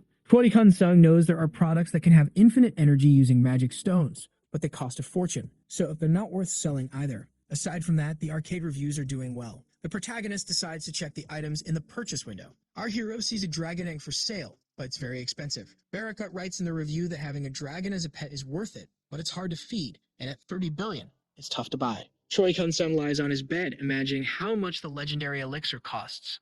That's when his mother calls. Our hero wonders why she's calling at this hour. His mother wants to know if her son knows someone named Siu Daedong. At first, the protagonist doesn't remember, but she says this guy is from the support team of the Siu Guild. Choi Hyun-sung suddenly flashes back to who that person is. She says he came to her house. Our hero wants to know if he just randomly showed up. His mom says he's outside right now. Choi Hyun-sung says he'll call Siu later, but tells her not to open the door for him. Of course, she's worried, but her son promises to explain everything later. Before hanging up, his mother asks him to be careful. The protagonist promises everything will be fine. Right after, Choi Hyun-sung calls Siu. Naturally, the man is happy that he can finally speak with our hero. Without wasting time, the protagonist wants to know why he's at his mother's house. The man says it was just a casual visit with no hidden motives. According to him, the hero's mother should also know about the contract, since it's important for his father. But our hero says he's the one who will be signing it. However, Siu says that kind of decision should be made with the family. Of course, the protagonist disagrees. The man thinks the protagonist is being too harsh, even after he managed to get the requested amount approved. But Choi Kun-sung doesn't see the contract the same way. Naturally, Seo acts like he doesn't know what's going on, which makes the protagonist even more irritated. Since he knows about the clauses,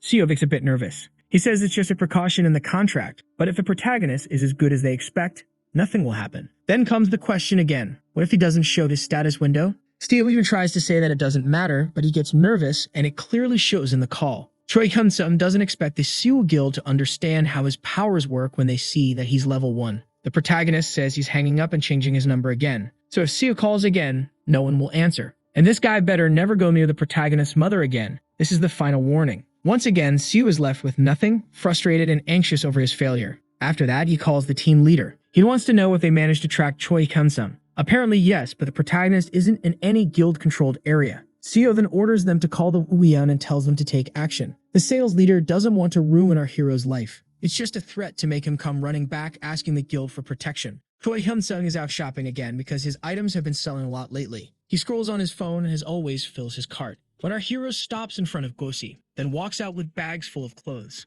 With that, he's done with his shopping day. Afterward, he heads to the portal. There he's ready to hunt. A group of monsters sees the intruder in their territory and attacks him in a horde. With one move, our hero takes down 2 of them at once. Then he shifts his blade's position and slices a frogman in 2. Right after, the protagonist jumps, ready to use his fireball, blasting the area into flames. 5 hours later, Choi Kun-sung achieves the milestone of hunting 10,000 frogmen. He thinks it went faster than expected. Another day completed, the protagonist exits the portal without trouble. This time, he decides to head to the Goblin Dungeon today as well. But a group of strangers seems to be waiting for him. They visually confirm the target. Then, one of the group members decides to follow him. Choi Kun-sung crosses the portal and ends up in a forest. It's his first time in this kind of biome. Now it's time to infiltrate. The protagonist activates stealth and heads deeper into the forest. He finds the goblins gathered, so he decides to begin the hunt. The small creatures don't even stand a chance against the magic missiles. The goblins charge in a group, but the protagonist blows them up with a fireball. Only, it's not over. Another group is coming his way. Choi Kun-sung considers these creatures to be fairly clever, but they all get blown up too. The hordes are large and they don't stop coming.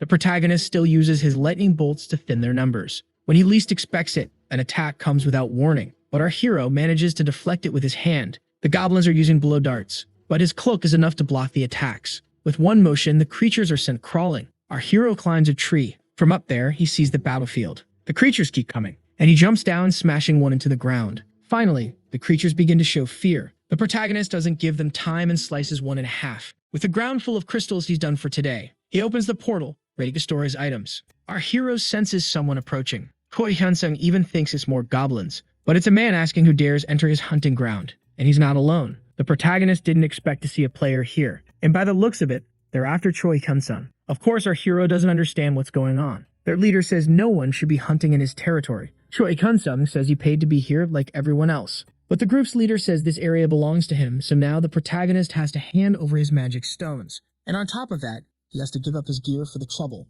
Our hero never expected to meet a bully like this. He had only heard about this kind of thing online. Choi Kun-sung warns that they're making a serious mistake. The group's leader decides to explain something to him. Inside the dungeon, modern weapons or electronic devices don't work. So any problem becomes one person's worry against the other. Any fatal accident can be blamed on a monster. The message is clear. They rob players and do it at any cost. But the protagonist doesn't understand one thing. They still want to threaten our hero after seeing that battlefield. Tired of waiting, the leader orders his men to attack. But Choi Kun-sung thinks they're way too slow. The first spear flies past him and gets stuck in the ground. Worse, it was meant to cause a serious injury. Right after, the rest of the group comes in. With one move, he cuts the sword of the first attacker. Then the protagonist kicks him to push him away. Throwing the bandit far off, the third raises a black blade to strike. With a punch, he's out of the fight too. Not just the thieves' leader, but everyone is left speechless. Now they're offended, and the order is to kill. One of the warriors leaps in without hesitation, but the protagonist simply cuts his sword in 2. With an elbow to the nose, that one's done. Another one tries to attack from behind. Without even realizing, the man is in serious danger. But at the last moment, our hero shifts his blade's position. The man ends up with just a scratch on his shoulder. Then, Choi Kun-sung grabs the guy's head and slams it into the ground. But our hero is already losing patience.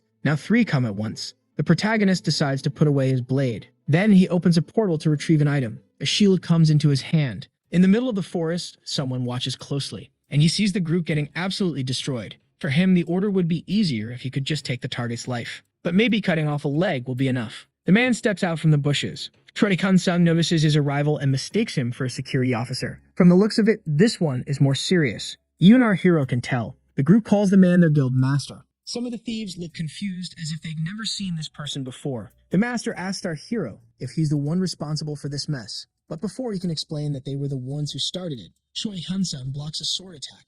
This guy is way stronger than the others. Our hero is pushed back. The master didn't expect a rookie to block his strike, especially one who's already completed the second-class advancement. Someone like this shouldn't even be in a dungeon, but he's deeply offended by that. The master says he wanted this to be over quickly. Now he needs to tear off an arm to feel satisfied. He jumps at our hero with all his might, but once again, he's blocked. Choi Kun-sung deflects his blade without a problem. Our hero has to admit, this guy is strong. He's definitely different from those low-level thugs. His strength and speed are greater than the protagonist's. His blade is faster than the vampiric sword. Good thing he had a shield. Only now does the protagonist realize. He doesn't even know how he ended up in this situation. Choi Kun-sung decides he needs to get out of here. So he summons the fire spear. The guildmaster doesn't even see it coming. A massive explosion erupts. Our hero uses the moment to run. The master is still alive, but with his hair scorched. Choi Kun-sung is impressed that the man survived such a deadly blow. Already out of patience, the swordsman charges and closes the distance in a second, delivering a strike with his sword. The protagonist still manages to block it with his shield, but the blow would have been fatal. On the ground, he summons his fire spear again, and the man leaps away. The two stare each other down, but our hero has another plan. The spear strikes the ground, creating a smoke screen. For a second, the master seems lost, but he swings blindly and hits the shield. The man is pleased to have found his target. He tries to strike again, but the boy dodges to the side. Our hero realizes his opponent isn't trying to kill him. Choi Kun-sung straps the shield onto his back and creates another fire spear, causing another explosion between them. Once again, a smokescreen fills the area, so he doesn't see the next strike coming. Choi Kun-sung uses the opportunity to open the sales menu. He finds the item he needs, a book that increases stats by 50% for 60 seconds, but it costs 20 billion points. As soon as he confirms, the book appears in his hands. Quickly, he learns the skill. The effect is instantly felt in his body. Then the guild master appears again, thinking his target has finally given up. Our hero only has 60 seconds. He can't waste them. That's when the guild master charges at full speed. Choi Kun-sung is ready to finish him with one blow, but Lee Shu-hee steps between them. At first glance, our hero doesn't recognize her. The guild master doesn't even realize his sword was sliced in two, with just one movement of her weapon, and he's unable to react to the next strike. Our hero is left speechless. His opponent lies unconscious on the ground. Choi Kun-sung can't even tell what just happened. Lee, on the other hand, recognizes the protagonist. She says she was too rude the last time they met. Our hero slowly begins to remember her. Choi Kun-sung has a flash of memory of the girl who gave him the rare potion. Now he remembers her clearly. The protagonist wastes no time and thanks Lee. But the team leader apologizes and says she was watching everything from the beginning. That takes our hero by surprise. The girl explains she had been following everything since the start of the ambush. With every word, Choi Kun-sung grows more confused. Lee, smiling, says all these people are criminals. Our hero assumes she was acting as a witness to confirm their crimes. But that's not it. She just wanted to see how skilled he really was. Again, Choi Kun-sung is completely confused. The girl decides to start from the beginning. She introduces herself as Lee Shu-hee, head of security for the Hero Association. And she wasn't following the bandits. She was following the protagonist. But for now, she wants to continue the conversation outside the dungeon. First, she wants to clear the area of these criminals. And the protagonist agrees. Choi Kun-sung asks if there's any record of these people committing crimes before. Lee says there's no hard evidence, but they've been linked to several disappearance cases. That's the word they use, but the charges are for murder. However, the protagonist says they didn't seem to have that intention with him. Lee agrees with that too. They both return to the beginning of the conflict. Our hero wants to know why they would do something like this, and that's exactly what she wants to find out. With a leap, the girl vanishes. Lee returns to the guild leader and says she knows he's awake. The man remains on the ground, and she warns him she's not in the mood to be violent, then gives him a jab. Instantly, the man wakes up. It would have been easier for her if he had already gotten up. Lee wants to know the reason behind the ambush.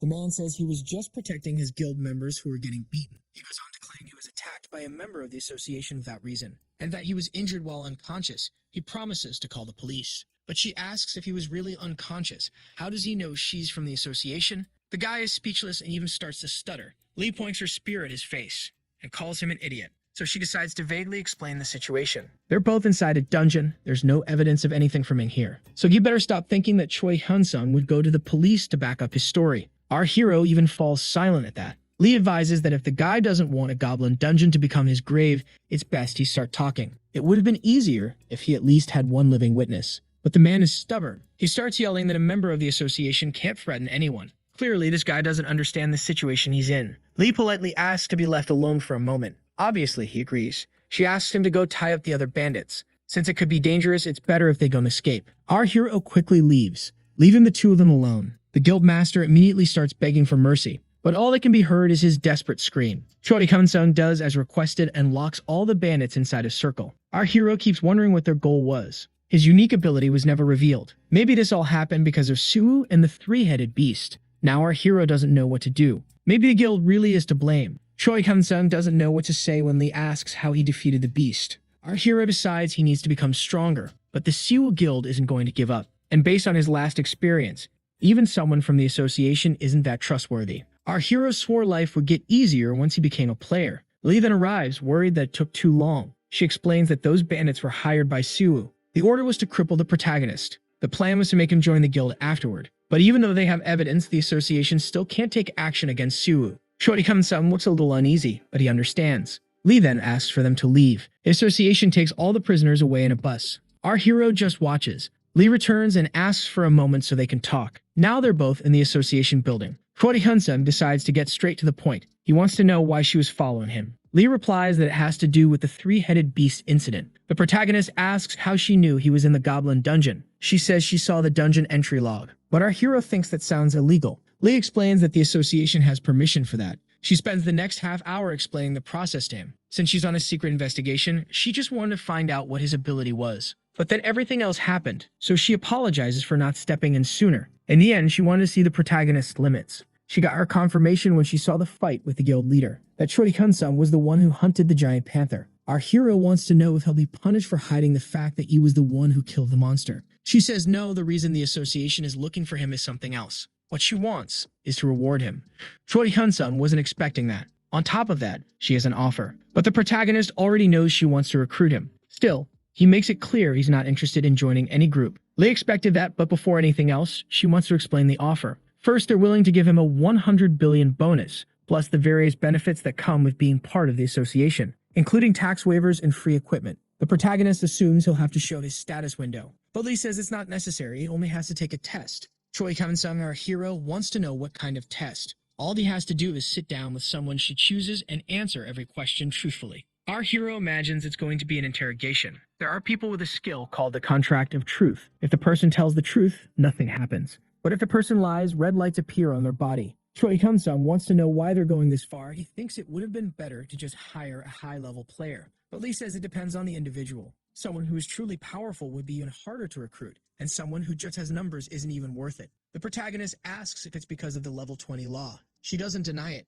Choi-kun-sung says he doesn't know how to break that rule, and if it's revealed to be true, he wants to know if the association would still want to recruit the hero. Lee says yes, just the fact that he got this strong in 3 months is already enough reason to invest in him. Our hero imagines that besides the failed Sumun and the association, other guilds must have found out about him by now. The way he is now, he's still weaker than his enemies. That's why Choi-kun-sung decides to go through with the test. Lee is happy to hear that. A woman is brought into the room. Just as our hero imagines, she's going to use the contract of truth skill. She asks for permission. Choi-kun-sung agrees. The player explains that once the skill is activated, a message will appear asking for consent. All he has to do is press yes. The contract of truth begins. The message appears just like she said. Even though he doesn't like the feeling, he accepts. For a second, an energy wraps around our hero, but it quickly fades. Then he notices the players leaving the room. Now only Choi-kun-sung and Lee Shui remain. She tells him to relax. It's just a few questions he needs to answer. Our hero takes a deep breath, ready for whatever comes. To begin, the first question is whether he really awakened only 3 months ago. The next question is if he knows how to bypass the level 20 law, and the answer is no. Then she says she believes the protagonist is probably at level 140 and asks why he's hunting in low-level dungeons. That question makes our hero think. Up until now, the questions have been easy. Lee also wants to know if he has a unique skill. Our hero stays silent. She reminds him he has to answer the questions. The leader asks directly if all of this is because of his ability. Choi-kun-sung answers yes. She wants to know if he can use that power on another player. The protagonist thinks for a moment and then says no, he can't. The next question is whether he used his unique ability to bypass the level 20 law. Choi-kun-sung thinks carefully before answering, but he admits that yes, he did. Lee then says the effect of the skill has ended. Our hero asks if he needs to do it again, but she says there's no need. He answered everything she needed to know. She had been suspecting for a while. but now they're certain that the protagonist has a unique skill. Chori-kun-san guesses that she also has one. The leader agrees but says she can't reveal it. But yes, she has a unique skill. The protagonist seems disappointed that he's not the only one. As the name suggests, the leader explains this kind of power is unique to the person. No one else in the world will have it, and everyone who's ever had a skill like that has reached high positions. The realization hits the protagonist. The woman in front of him is one of those people. Lee explains that there's a limit to how much information is shared with regular people. Just because someone is high level doesn't mean they get information about others. There are laws that protect players so they can keep their unique skills secret. The protagonist asks if he has permission to know all this, and of course he does. In fact, it was technically wrong for her to reveal that she has a special ability. But since they'll be working together, it's fine. Only the protagonist says he never agreed to join the association. Unfortunately for him, in the moment he revealed he had a unique skill, he was out of options. Our hero is speechless. Lee says he doesn't have to worry because it's not the association recruiting him, it's her parents. The leader places a document on the table. It's the player contract. Apparently, he can only do this on a national level. There are almost no conditions in the contract, and in case of injury on the job, the compensation is more than generous, aside from the fact that he has full authority to do whatever he wants with his magic stones and items. Lee takes the opportunity to hand him the pen. Then she points out where he should sign. Honestly, the protagonist is being given everything he needs, but there's one condition that's really bothering him. It's a lifetime contract, and our hero even thinks it feels like slavery. Chori-kun-san gets curious if other people have contracts like this. Lee says of course not. Otherwise, the organization would go bankrupt. The reason he's receiving a contract like this is because of his unique skill. Our hero is surprised, but it's obvious. He can bypass the level 20 law. Chori-kun-san can level up and get magic stones and items even from low-level dungeons, which means he can keep leveling up infinitely. To her, this is a chance to recruit a player with the potential to be the strongest in the world, so it's worth spending a bit more. Our hero thinks she's completely wrong, but that works in Choi-hyun-sung's favor. The protagonist asks if he can change the contract duration a little. The leader is a bit surprised. She didn't expect that to be an issue. Lee asks if he knows how many people with unique skills exist in the world. There's no exact number, but at most around 80. And before Choi-hyun-sung appeared, she was the only one in Korea. Stating the obvious, a unique skill is something rare. She understands that the contract term is a little strange, but that's because they can't risk losing someone so rare to another country or private guild. That's why they extended the contract for as long as possible. But yes, they can review that clause. Choi-hyun-sung wants to change the contract to a maximum of 1 year. She says that's impossible. However, in exchange, he'll also have to reduce the bonus to 10 billion instead of 100. But the answer remains the same. He proposes 2 years. Lee says she'll keep the bonus to maintain the contract duration. There's a moment of silence. Again, the protagonist tries to keep the contract to 2 years with a 20 billion bonus. But being who he is, if there are no issues with the association, they'll consider renewing the contract. But if she refuses, then no contract will be signed. She asks if he's planning to go to another country. Choi-hyun-sung says the protagonist wants to get to know the association before committing. Lee says there are more benefits than downsides, but our hero wants to decide that for himself. She's offering him a lot of money, but the protagonist doesn't want to become anyone's slave because of it. What he needs now is someone to protect him. Of course, if it's a peaceful place, he'll stay, but not before seeing the house first. Our hero says that if he likes the association in 2 years, he'll definitely sign that contract. Choi-hyun-sung sees those 2 years as an internship. No one has anything to lose. Lee realizes this is going to be complicated, and she can't decide this alone. The leader wants to speak with her superior first, so she asks for a few minutes. A bit more satisfied, he agrees. Time passes, and Choi-hyun-sung waits, fiddling with his phone. Lee returns and says she accepts the proposal, but there's a condition. Our hero is curious to know what it is. She says that if another association or guild makes him an offer, the protagonist has to report it immediately. Also, if the offer is equal, Choi-hyun-sung will have to sign the contract again with them. Without any problem, our hero agrees.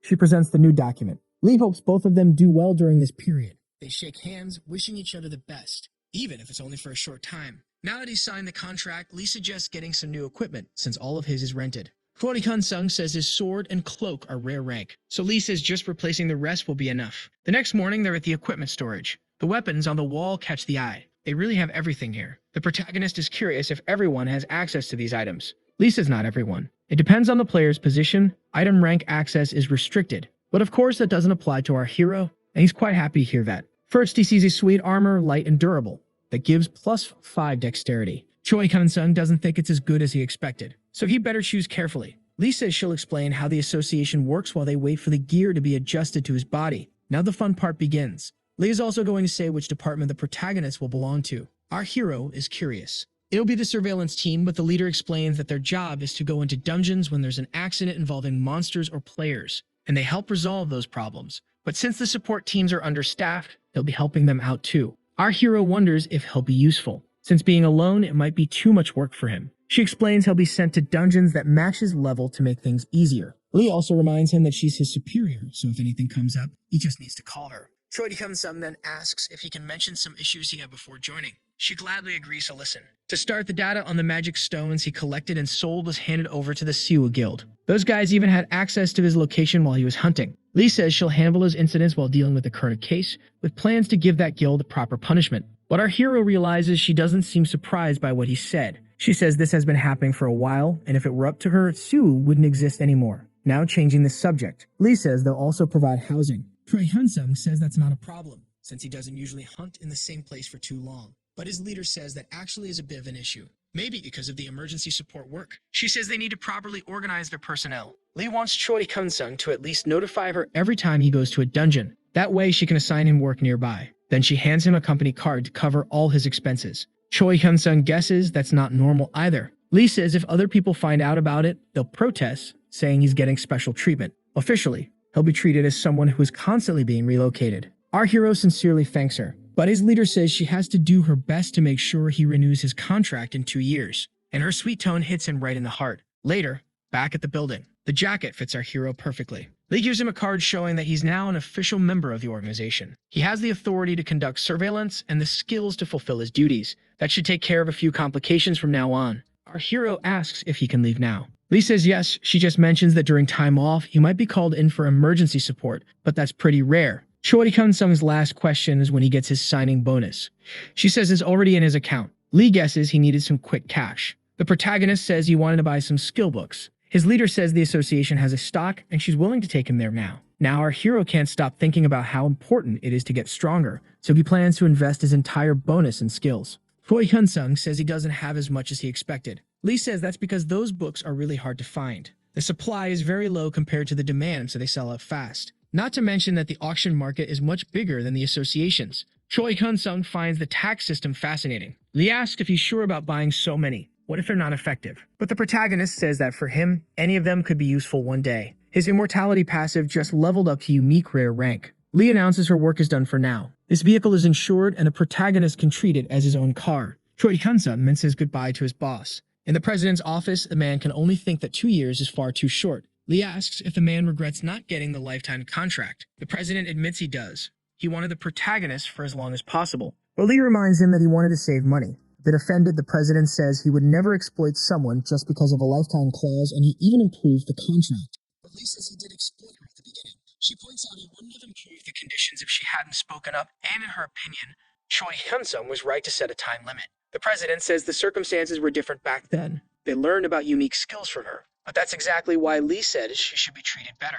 But the president refutes her, saying that she is treated well. They'd only accepted those terms because of her. If it had been up to him, they would have forced the boy to sign the contract by offering $100 billion. Lee says that on the other hand, if that had happened, the information would have leaked beyond the country's borders. The president says she's the one who threatened him, saying she leaked the details to foreign player associations. But the team leader says she only said the odds would increase, nothing more, though obviously the man doesn't buy that. She says he knows her so well, he probably knows what she's thinking right now. The president says he doesn't know, so the girl says she wants a 2-year contract too. Of course, that's impossible. Frankly, the president would have done anything to get Choi Hyun-sung to sign the lifetime deal if she hadn't interfered. Lee calls him a villain to his face. The president defends himself, saying he's just protecting the nation, and there's nothing wrong with wanting someone to be in the association forever. But the leader says that from an individual's point of view, no one would want that. He even wonders what sin he committed in a past life to be stuck with her. Lee then asks to cancel her own contract. Obviously, the answer is no. She then walks out of the room. Confused, the president asks where she's going, and the woman replies that she's going to work.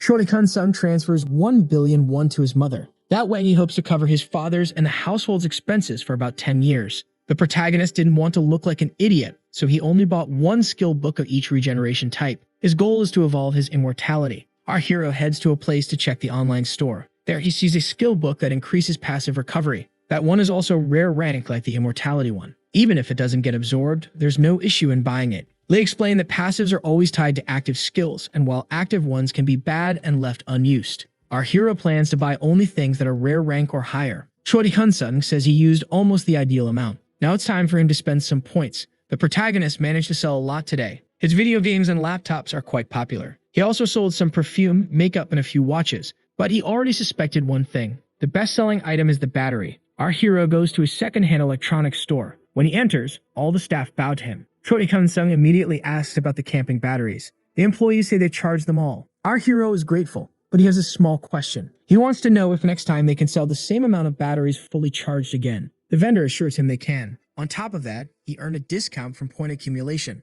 Choi Kun-sung thanks them before leaving. Now at night, the protagonist takes another look at the shop. He remembers the last fight he was in, so he decides to go all in. Choi Kun-sung plans to spend around 3 billion. Medicines are around 5 billion points, while rare ones cost about 10 million each. To get his attributes up to around 200, he'll need to spend about 5 billion. Choi Kun-sung starts buying. Since attribute boosts affect all abilities, it's easy to notice the difference. With the other 5 billion, he'll upgrade his immortality passive to rare level. After leveling up again, his immortality loses the slow regeneration effect. It's now normal, theoretically. So he grabs his blade to test it. He cuts his own finger. The wound disappears instantly. Right after that, Lee calls him. Choi Kun-sung answers the phone to talk to his superior. She says she filed a police report against the SEO executives, and with the evidence they had, they ended up getting arrested. The protagonist is relieved to hear that. He didn't want to deal with those guys again, but Lee says that Gil has connections in the police, though they didn't interfere. Instead, they're cooperating, all because of an internal faction conflict.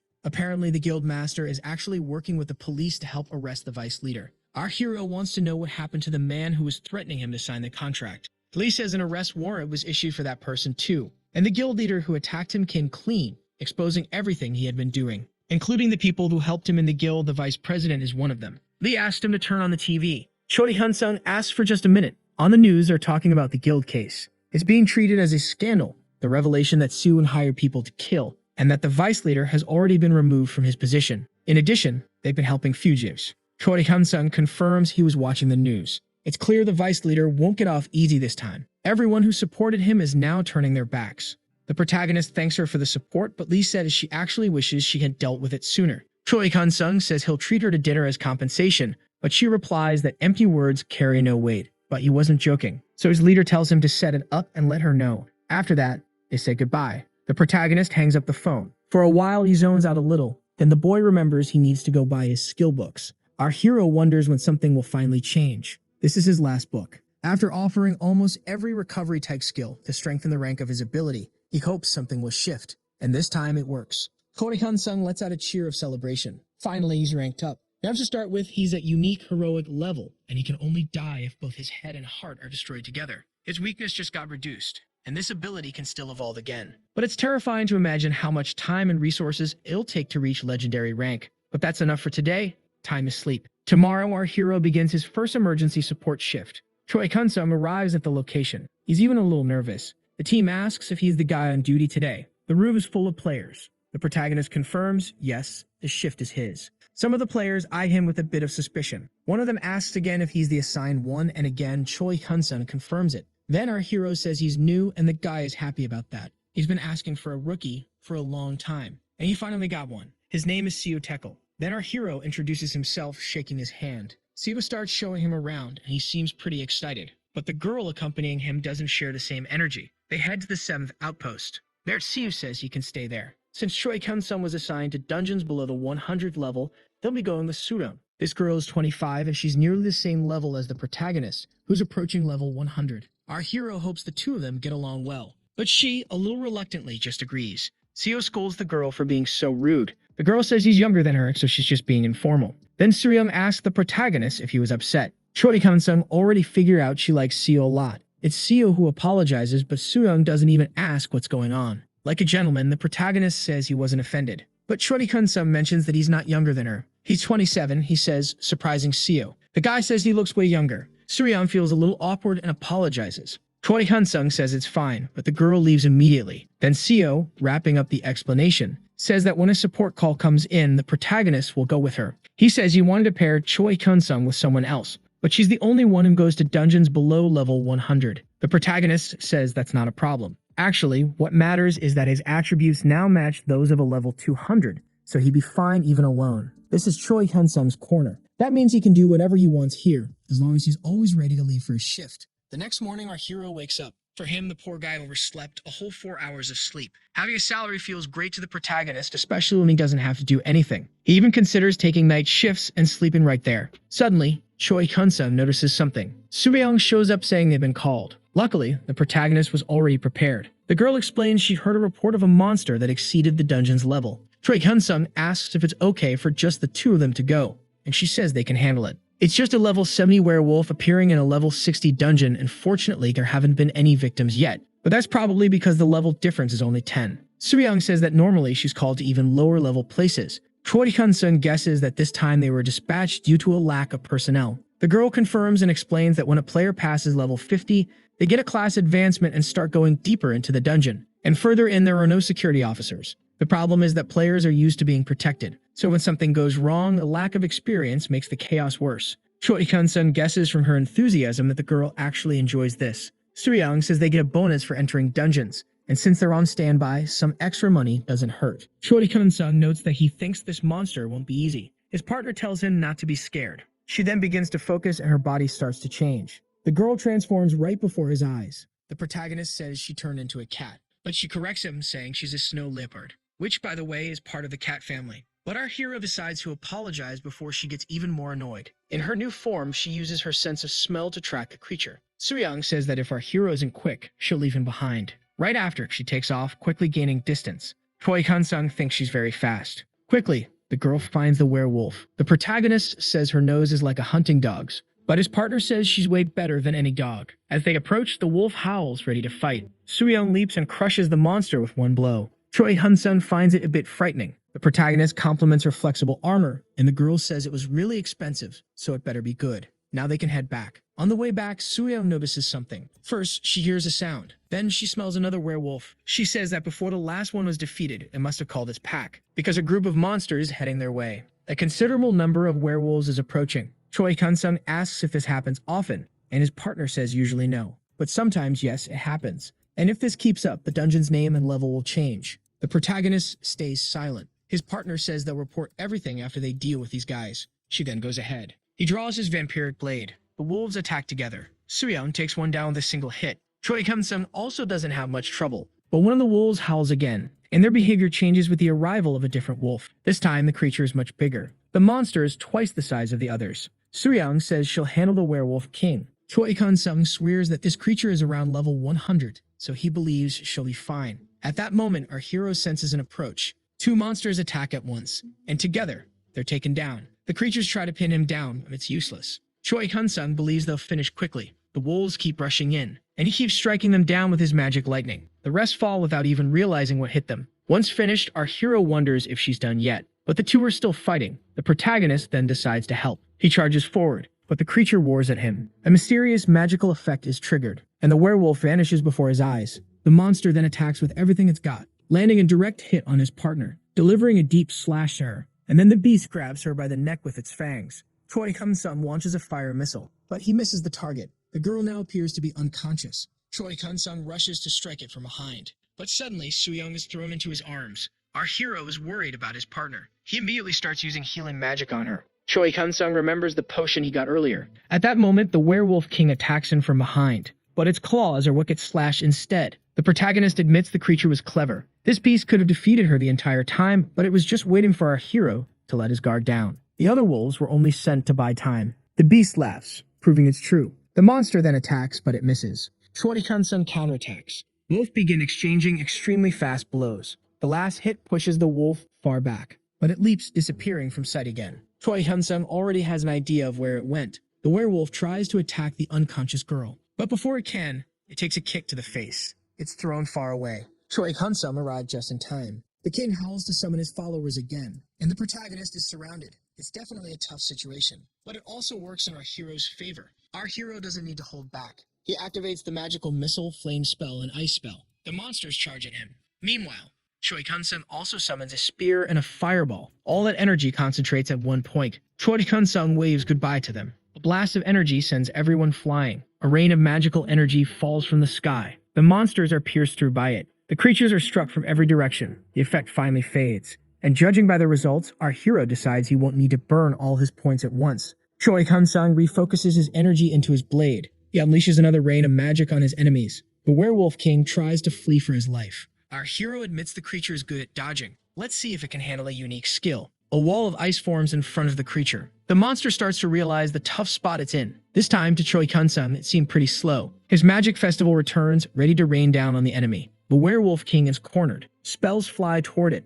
The monster has no options left. A rain of attacks comes to reap its life. The creature is obliterated from the face of the earth. Choi Kun-sung opens his portal, and he collects everything the werewolf king dropped. The most curious thing is that he finds a heart as an item. Our hero decides to check what it does. According to the description, it allows him to transform into a werewolf for 60 minutes and boosts all attributes by 30%, but afterward, it permanently dropped by 10%. Choi Hyun-sung is a bit surprised by what this heart can do, but he thinks the penalty is too steep. Still, before anything else, he needs to get out of there. Choi Hyun-sung is sitting beside Soo-young when the team arrives. Seo asks about her condition. He says the external wounds are healed, but just to be safe, she should go to a hospital. Seo thanks our hero, saying if it weren't for Choi Kun-sung, things would have turned out much worse. The protagonist says he was just doing his job. Now that it's done, he's heading out. After everything, Soo-young personally thanks Choi Kun-sung, but he definitely wasn't expecting to see her. A little awkwardly, he says he was just doing his job. But what catches his attention is that the people are the same as yesterday.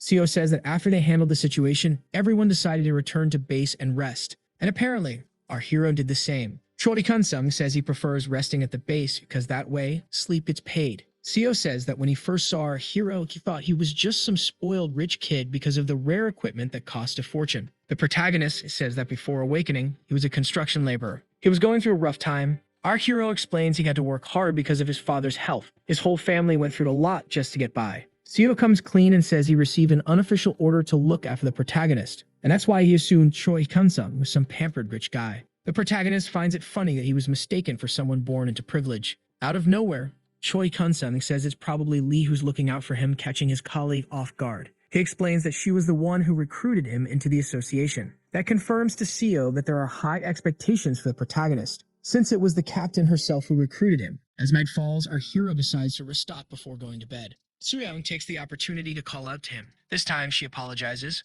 but the protagonist doesn't even know why. She explains that her assumptions led her to treat her colleague rudely without reason, so she's apologizing. Choi Hyun-sung asks what she was thinking. Soo-young says she had the wrong idea because of someone she had worked with in the past. The protagonist becomes curious to know more. It was all because of a superior's child in the association, and it hurt many people without reason. But the person responsible for it came out unscathed, while the other members took the blame for the incident. After that, she thought she needed to take firmer actions. Choi Kun-sung says he's fine now. He wasn't that bothered. Once again, she thanks him, and our hero now thinks this girl is very kind. Choi Kun-sung remembers something. He says he has a question, but if she doesn't want to answer, it's fine. But the girl quickly says she'll say what she can. Soo-young tells him he can ask. That's the kind of person she is. Choi Kun-sung thinks she's an innocent girl. He says it might be a bit hard for her to hear, because it has to do with her ability. Soo-young says she figured it would be about that. She spends the next few minutes explaining it to him. According to her, the ability is called Beast Transformation. When it's activated, it boosts strength,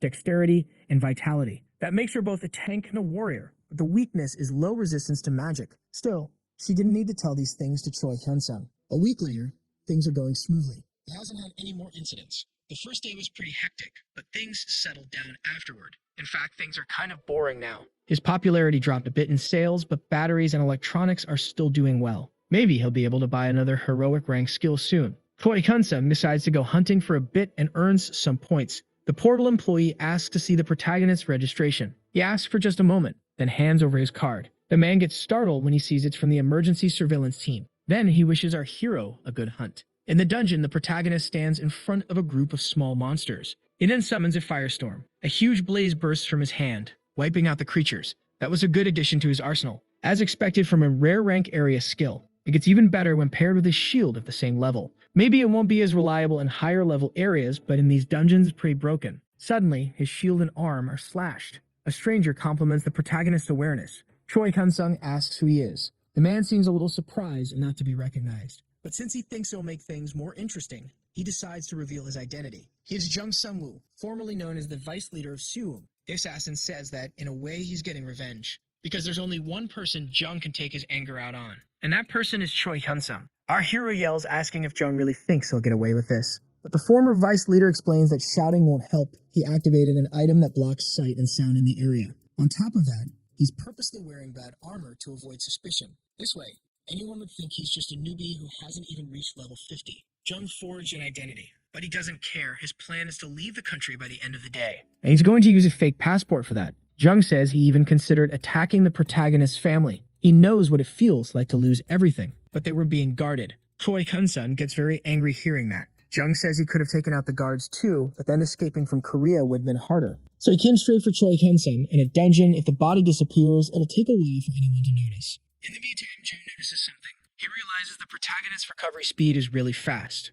Jung says he had already noticed that he was just stalling for time, but he doesn't believe he can lose this fight. Choi Kun-sun then realizes he might die. Both clash their blades mid-air. The protagonist is thrown backward. Jung admits he didn't expect to be blocked. He was planning to cut off one of our hero's arms so he wouldn't regenerate anymore. Choi Kun-sun opens his portal, grabbing the werewolf's heart. Jung recognizes it as a transformation item, but he scoffs at it. Choi Kun-sun transforms quickly, and the former vice leader acknowledges that his stats increase a lot. But then the wolf turns and runs in the opposite direction. Then he jumps onto the wall and prepares a fire spell, exploding where Jung was standing. The smoke keeps him from seeing what happened, but his pursuer appears behind him. Jung asks our hero if he really thought he could escape. The former vice leader grabs him from behind, but before he can stab him, Choi Kun-sun manages to push him away. Once again, the protagonist conjures another fireball and threatens him with it. With a simple movement, Jung dodges the spell, but Choi Kun-sun takes the opportunity to jump on him. Jung blocks the attack with his blade, and even looks like he's enjoying himself. Choi Kun-sun starts to believe it might be possible. Jung swiftly moves to the side and lands a flurry of sword strikes on the wolf's back, but he turns quickly to crush him, only to find no one there. Jung admits that the protagonist is truly impressive, but then he asks Choi Kun-sun if he knows his nickname. His sword becomes charged with electricity. Jung says he used to be called the Lightning Blade. The ex-vice lifts his hand and hurls a bolt of lightning at the protagonist, paralyzing him with a shock. Then he takes the chance to fulfill his promise. Jung says if Choi Kun-sun had obtained him from the start, he would have used him well. For that, even 100 billion or trillions wouldn't have been a waste. The wolf recovers and turns to attack, but he takes another hit and collapses. His heels are slashed. Jung takes a shot and asks how our hero managed to break the 20-level rule, or at least how he got so strong so quickly. Choi Kun-sun yells at him to shut up, but Jung promises to spare his life if he tells him. Of course, the protagonist doesn't believe it, so the ex-vice leader makes another promise to give him a painless death that he might believe. Then Jung starts cutting Choi Kun-sun again. Apparently, regeneration isn't doing well under these conditions. In fact, it's pretty bad for him. He might stay like this forever, especially against a rookie like this one. Choi Kun-sun is in extreme pain. He even starts to consider confessing and begs for it to end. Jung continues slashing without stopping. Suddenly, he understands this guy wasn't just being vengeful. Choi Kun-sun then screams to just end his life already because he's not going to say anything. Jung agrees. It looks like he won't get anything out of him. Since he'll need time to be free from the body, he decides the following: to give him a quick end, just like he asked. Jung then delivers the final blow. Now he needs to be free of the other parts too. Then something goes wrong. A hand just pierced through him. He doesn't understand a thing. Jung falls lifeless. Choi Kun-sun is dragged until he finds his missing part and puts it back in place. Apparently, Jung is still breathing, but only to be shocked by what he's seeing. His final vision is of Choi Kun-sun still alive. Then the barrier collapsed along with Jung, and our hero returned to normal. Choi Kun-sun never imagined being moved around without a head. Now he wonders what to do with Jung. He thinks it's best if no one knows what happened, not even the player association. Choi Kun-sun believes that if it becomes public, others will question his skill level. The protagonist activates a fireball. There's no reason to reveal his secret, right? Choi Kun-sun burns the body of the former vice leader of Siwon. Suddenly, mana starts to gather. Apparently, not only monsters can trigger this. A skill book forms from the energy. Our hero walks over and picks it up. The spell is called Lightning Breath, with several bonuses like paralyzing enemies and creating an electric field around the user. Best of all, it has no cooldown time. After learning the technique, Choi Kun-sun activates the power to test it. Immediately, his body becomes energized. The protagonist summons a magic missile and blows up a boulder. His magic is much stronger now. His level has completely changed. On his status screen, it shows all his stats increased by plus 127. Also, he unlocks a title for defeating a player 100 levels above him. Then another achievement for beating someone 200 levels above. And one more notification appears, this time for 300 levels above. The protagonist wonders if now he could beat Jung easily. Choi Kun-sun wants to become even stronger, but he'll have to put ranged skills aside while Lightning Breath is active. In the online store, a conversation begins where a buyer feels ripped off by the price of batteries, and along with others who feel the same, organizes a boycott. 1 month later, Choi Kun-sun analyzes his store. He's deciding between two items to buy. One is a skill that allows him to sense the energy of living beings in danger around him. The other converts all his magic into vampiric energy, draining life from enemies. The protagonist can only afford one. Unfortunately, together they cost over 60 billion. Choi Kun-sung decides to think it over a bit more and buy another day. Our hero lies down and picks up the TV remote. He plans to enjoy his day off. Apparently, he's watching a new show about players. Choi Kun-sung is quite entertained watching TV in peace. This series was made for the 20th anniversary of the Cactus War. The protagonist remembers that time. On that day, everyone was on high alert, afraid of another incident. But just like the 10th anniversary, nothing happened. Though some reporters spread fake news about the number of dungeons decreasing, which caused an online argument. In the drama, the woman confesses her love to the guild master. But Choi Kun-sung goes back to thinking about which power he should buy. Then he feels a strong tremor. Our hero is confused by what just happened. Soon after, a scream is heard. A portal is opened in the city and monsters are attacking people. Orcs are taking over the streets. People run in terror. Choi Kun-sung jumps out of his bedroom window to save them. A girl is about to be caught, but the protagonist saves her just in time. Choi Kun-sung starts burning and slashing, attacking every creature he sees ahead of him. The citizens are terrified.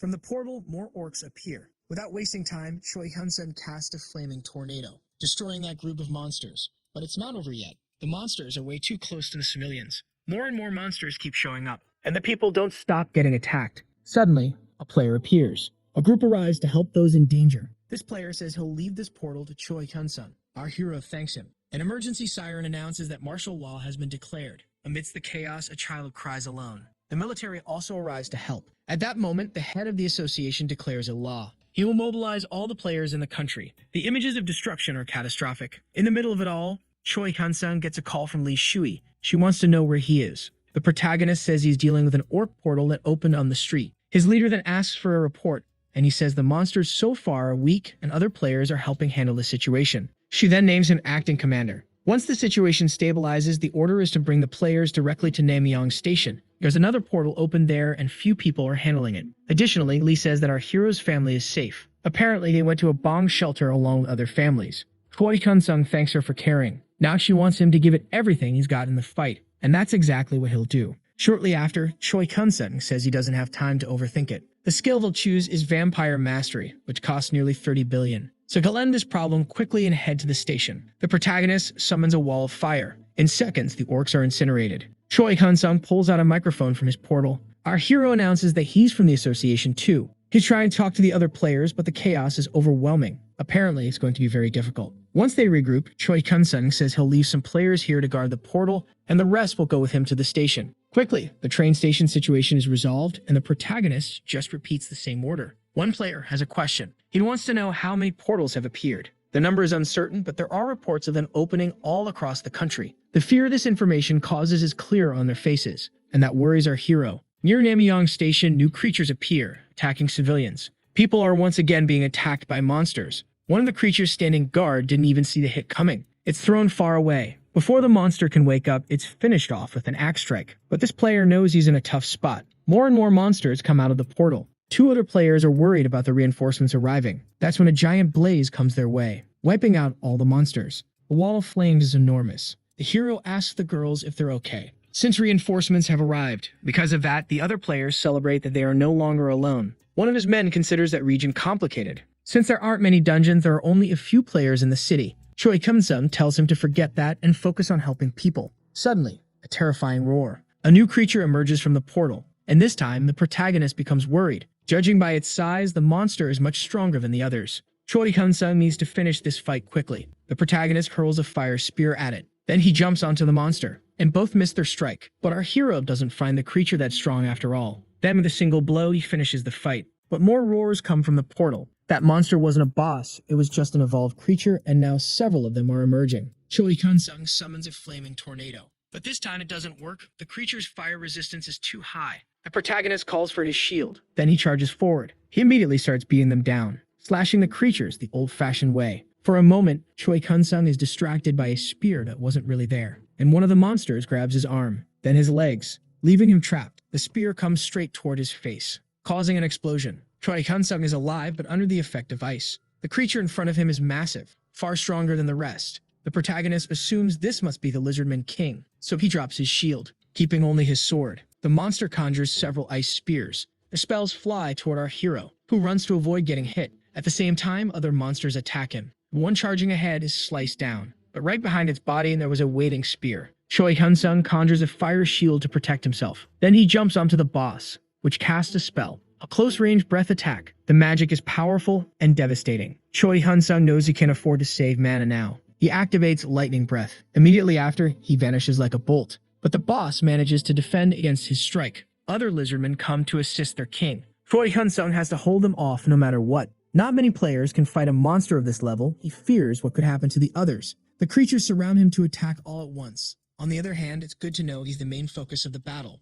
Choi Hyun-sung unleashes a lightning attack, hitting everyone around him. While they're paralyzed, they are all destroyed. Each of them goes down with a one-hit kill. An hour later, the other players are speechless. Now only the king is left. It's time to finish this. The monster charges without fear. Choi Hyun-sung leaps onto him. Amazingly, he still gets scratched. The king then appears behind him. The protagonist quickly counters the attack, slashing the monster's face. The creature drops to its knees, lifeless. Choi Hyun-sung is completely out of energy too. The monster's body dissolves into mana. All he wants now is a good reward for all that effort. The mana turns into a skill book. Luckily, it's a rare rank. The power allows him to cast Freezing Breath, and the protagonist decides to learn it. Later, the heroes are helping people retreat. Choi Hyun-sung's life and mana are starting to return to normal, but he's still exhausted. Suddenly, he hears something. A man lying on the ground is taken down by someone. The army is clearing the area and securing the train station. Apparently, there was still one stray man hiding, but it's over for now. His mission is complete for today. 3 days later, with the second catastrophe, the world's economy froze. Water, food, and electricity became scarce. In Korea, defense networks were built in major areas and small towns were evacuated. However, that led to a breakdown in the distribution of goods, causing industries to be unable to produce anything. Everything the protagonist had listed for sale is now gone, which means he can't sell anything at the moment. Now it will be harder to grow stronger. It's time for people to recover from the catastrophe so shops can reopen. A helicopter flies over the city. The pilot reports that they've arrived. They've decided to surround the outermost regions and gradually shrink the perimeter. Other players are preparing to descend. Choi Hyun-sung asks if they're familiar with their designated areas, and the team confirms they are. Each group will have a leader in command, and the first to go in is Choi Hyun-sung. Some giant creatures come out of the portal. The protagonist is in free fall, and he descends with a wall of fire. The creatures that just arrived are instantly fried. The rest meet their end by our hero's blade. It's a one-hit kill for each of them. At the same time, other heroes join the battle. For now, everything is under control. Another monster runs out of the portal excited to destroy, but our hero doesn't even give it a chance.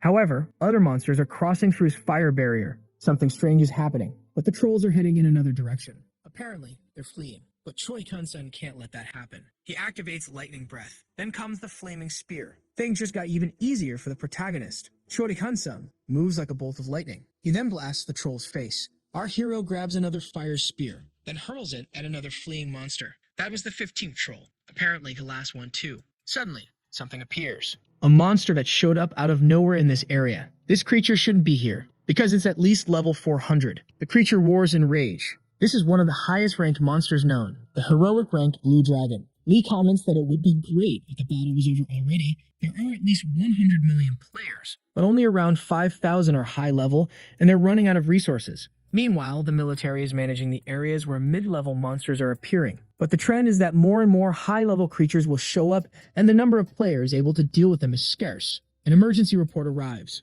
According to the sources, a new portal has opened in the capital. Lee wants to know what kind of monster is this time. The report says it's a herd of wyverns. These are heroic-ranked creatures. Lee asks for confirmation that the Tia's Guild is in that region. Her team confirms that they are, but they're requesting reinforcements. That guild consists mostly of tanks and warriors, so they're struggling against those creatures. Lee asks if there's anyone nearby who can help, and they locate a group of mages in the area. The leader gives the order for them to assist the other guild. More reports of new portals are coming in. RBS are attacking in another region, and where there were orcs, now ogres are emerging too. Another report arrives about a blue dragon in Osansai. Lee remembers that Choi Hyun-sung is in that region. The staff confirms it, and he's the one requesting reinforcements. Lee then orders that all players in that area be evacuated. The staff rushes to report this. Choi Hyun-sung asks if help is on the way, and he receives an order to retreat. As he's making his escape, a chunk of building flies off and is torn from its place. The order is repeated. Everyone must evacuate the area. But Choi Hyun-sung feels it's wrong to leave all this behind.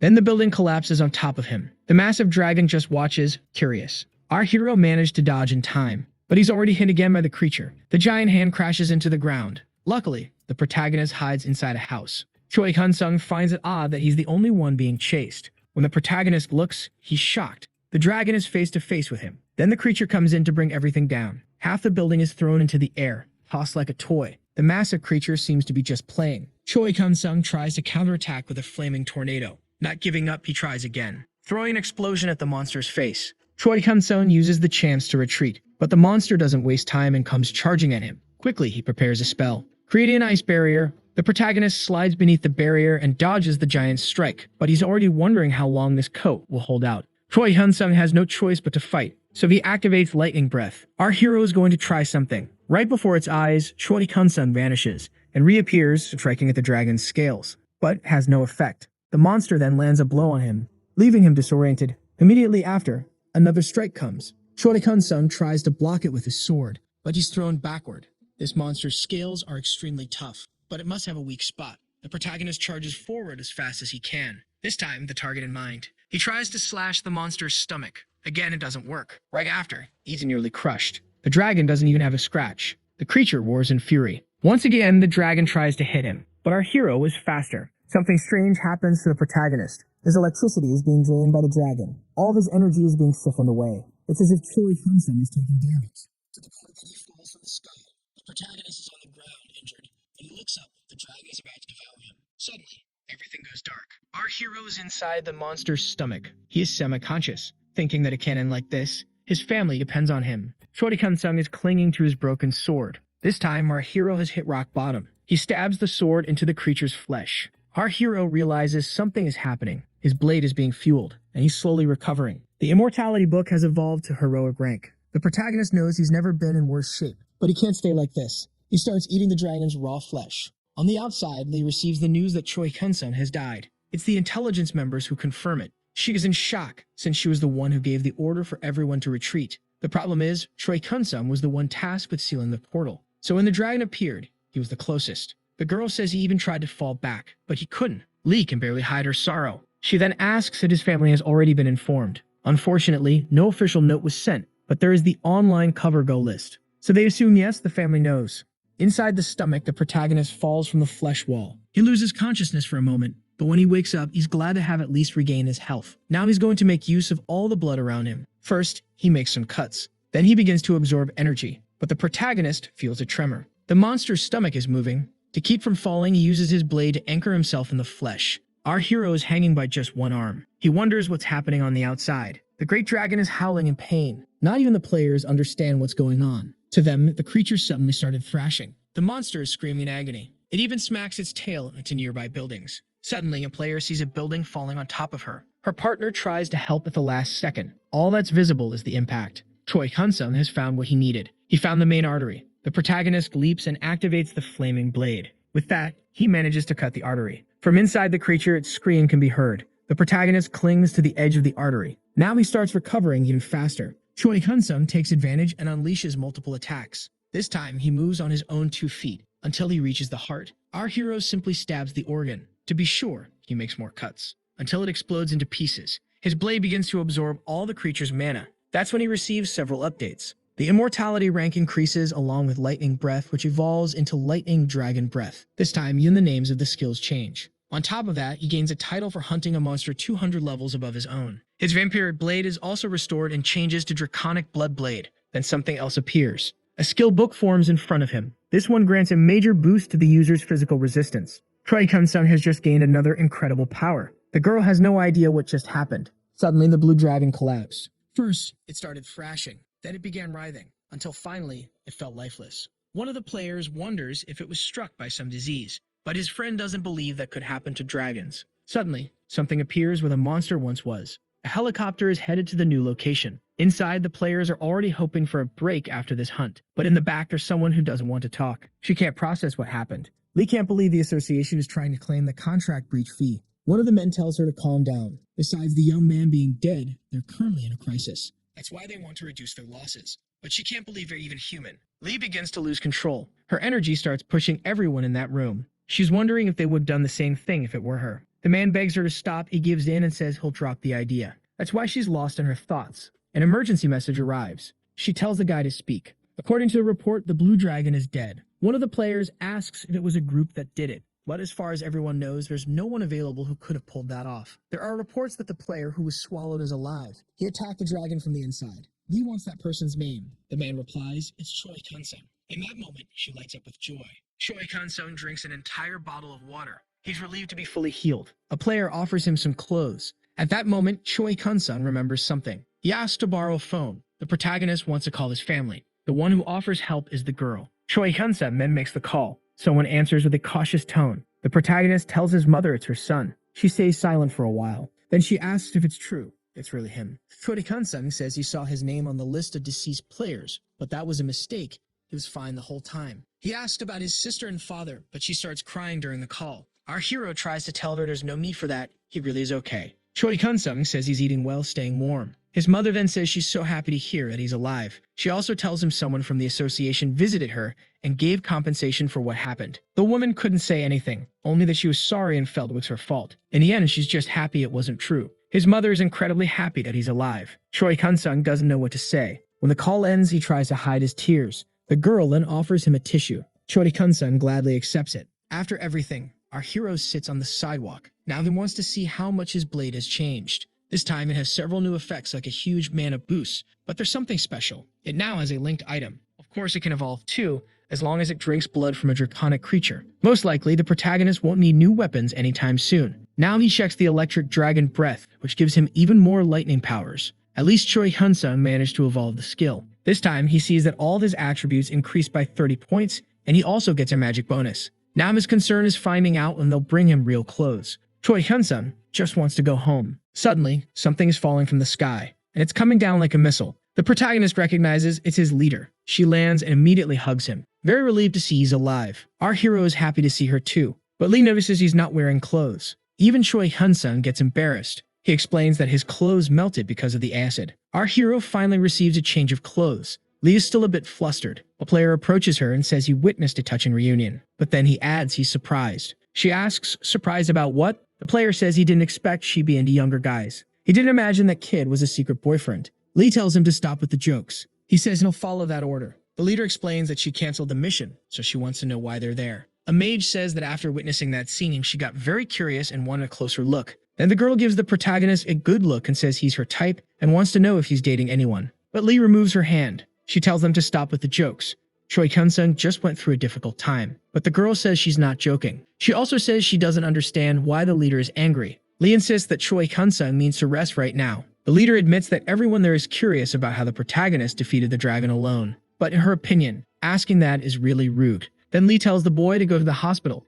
Of course he agrees. Besides, their helicopter will be used for another purpose. They'll serve as an emergency transport. Lee then jumps, taking Choi Kun-sung with her. Even though she's a little frustrated, she admits she was kind of rude too. But without a doubt, she's curious about how the protagonist managed to melt the blue dragon. The other guy assumes that this man must be special, just by the way he's treated. He decides he'll just ask her about it later. On the online forum, people are desperate to buy Choi Kun-sung's products, so much so that they blame the person who suggested the boycott in the first place. The anger is so intense that now they want to suspend the account of the one who started the boycott, since the protagonist won't read those messages because of his low profile. Sometime later, Korea suffered a lot, but they still managed to contain the catastrophe with relatively minimal damage. In a short time, they began to restore infrastructure. Then they started researching the new magic stones. Even though their society was a bit unstable, things started to return to normal. Choi Kun-sung takes a good look at his battery inventory. Fortunately, that market wasn't too badly affected. As soon as the storefront reopened, recharging batteries became his top priority. Choi Kun-sung says he's going to buy all of them. The protagonist adds the batteries to the cart to sell. Then he decides to raise the prices of the items. Somehow people are still buying. Our hero can hardly believe it. Since that's the case, he decides to raise the prices even more. A few days later, Choi Kun-sung returns to the store,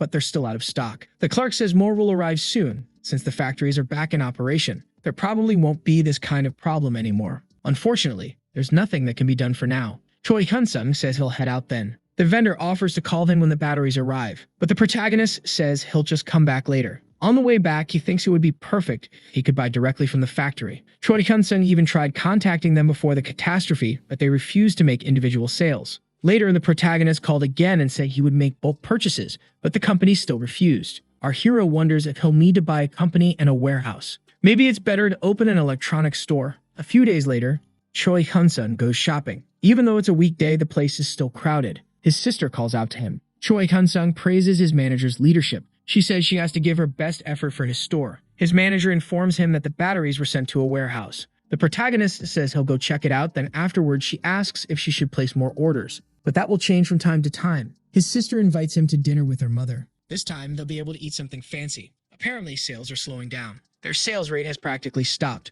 but at least the week was good. Maybe it's time to start spending points now, the protagonist thinks. He looks at what he's going to buy. Currently, he has 5 heroic type skills, but Dragon Breath is the only active one. But thinking it through, that's also the only tank type power he has. Choi Kun-sung wonders if he should buy one more active ability, or maybe something like teleportation to always escape danger. Actually, our hero could buy both. Active skills are cheaper than passive ones. But Choi Kun-sung notices something. Teleportation powers are expensive. He remembers that personal space, his storage ability, was pretty expensive too. Also, only heroic rank ones can move living beings. There are other restrictions too, but at least he can read about the products. The protagonist finds the best one available, which costs 40 billion points, and that's the one he buys. After that, Choi Kun-sung goes to the warehouse. The protagonist is thinking about testing the skill now. He targets a corner of the place. Before he even finishes saying teleport, the boy is already there. It worked perfectly this time, and it's actually very useful. Then he tests the long-distance version. Now he's going to buy the other ability. He looks through the elemental powers, but none catch his eye. Suddenly, he finds a dark magic spell that fires a beam consuming both life and mana. On top of that, the price is surprisingly good. One comment warns that if you're not careful, you might drain your own life without realizing it. But that's exactly the one he wants. However, Dragon Breath absorbs this power and evolves into unique heroic rank. Now his electricity has turned into black lightning. Even his electric barrier has changed so that he can control it. The protagonist decides to go into a dungeon. Choi Kun-sung heads to a cave. Some creatures rush toward him. The monsters get very close. He then fires the lightning beam. Only monster mana remains. The protagonist thinks the new attack is amazing. Spending all his points was worth it. 5 hours later, he manages to hunt 5,000 monsters. But now, Choi Kun-sung is completely exhausted. That's it for today, folks. At the end of the day, the protagonist goes to his shop. There he finds his sister, who should have gone home already. She says the batteries are in the storage room and he can go check. Choi Kun-sung goes to take a look. 30 minutes later, he returns and his sister is still there. He says they can go home together then, but she wants to talk to him first. That's why she's still at the shop. She wants to talk about what happened when they thought Choi Kun-sung had died. His sister starts by saying their mother had a breakdown when she received the notification, and even after learning he was safe, she cried for a long time. But the real problem came afterward. That's when they were fined for the rented equipment and had their contract canceled. Choi Kun-sung is devastated when he hears that. His sister says they filed several complaints, but the response was that the law was on their side. They were asked to hold an inheritance meeting. Even the lawyer said there was nothing they could do. In the end, they had to leave the house that was in the protagonist's name. They demanded the bonus Choi Kun-sung had received be returned, but in the end, everything got resolved. Lee Shudi fixed the whole situation, apologized on her knees, and said it was all a misunderstanding.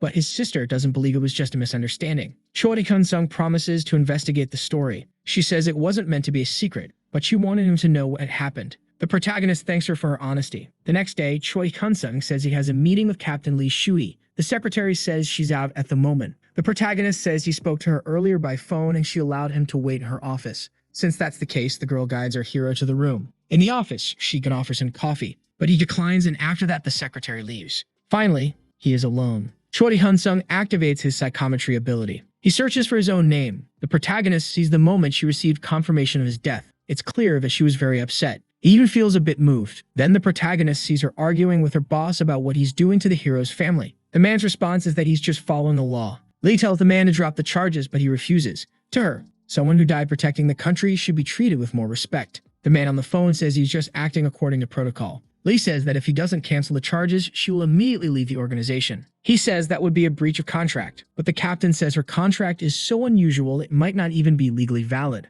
The man then doubts she would actually go against the Korean government. He says she's too emotional and they'll talk later. The person she was talking to is the minister. Choi Kun-sung sincerely gives thanks. Now he knows who he's dealing with. The Minister of Dimensional Affairs is finished. Lee then appears and asks if he waited long, but actually he arrived very early. She says she got curious because he wanted to meet her so suddenly. Choi Kun-sung says he'll have to cancel his contract. Lee is speechless, but the protagonist reveals that he knows what the minister tried to do. She apologizes on his behalf, but Choi Kun-sung says it's not necessary since he knows she was the one who fixed everything in the end. That's why the protagonist wants to thank her. Lee asks him to reconsider for her sake. She still wants to fight to change that regulation. The protagonist agrees that it must happen. He then says he might reconsider if she does him a favor. Choi Kun-sung wants to meet the minister in person to apologize directly. Naturally, the girl is shocked, but the one who gets most nervous is the minister, who calls the boy arrogant. He thinks the kid is too full of himself just because he has unique abilities. The minister says he doesn't even know what he did wrong. One of his staff members says Choi Kunsum is just a brat who doesn't know how the world works. That's why the other one also agrees that the request should be denied. According to the minister, he was only following the law. He doesn't understand why he has to apologize. After all, from his point of view, he did nothing wrong. His subordinate agrees. He thinks the minister was generous, and now the boy is just throwing a tantrum, so they believe they should teach him a lesson. For a moment, the minister even agrees, but he wants to know how that would be done, especially since everyone already knows about this. That's when his staff are left speechless. In the end, they get scolded for saying things without thinking. Then the old man orders the protagonist to come to him. Since Choi Kun-sung wants an apology, then he should be the one to come. The two fools run off to deliver the message. The minister says he would never go to him. Choi Kun-sung finds it funny that he was summoned here, but in the end, it's the minister who's going to be late. The protagonist uses his new ability and discovers that this is where corrupt officials teamed up with major guilds and dungeon gate managers. At least all the staff members are just regular people. But for our hero, that's actually better. The secretary appears and says the minister is calling for him. Our hero is ready for this. As soon as he enters the room, the old man is surprised by his appearance. He says our hero is the same age as his grandson. The minister begins a speech about youth, but the protagonist interrupts him. He wants to hear the apology.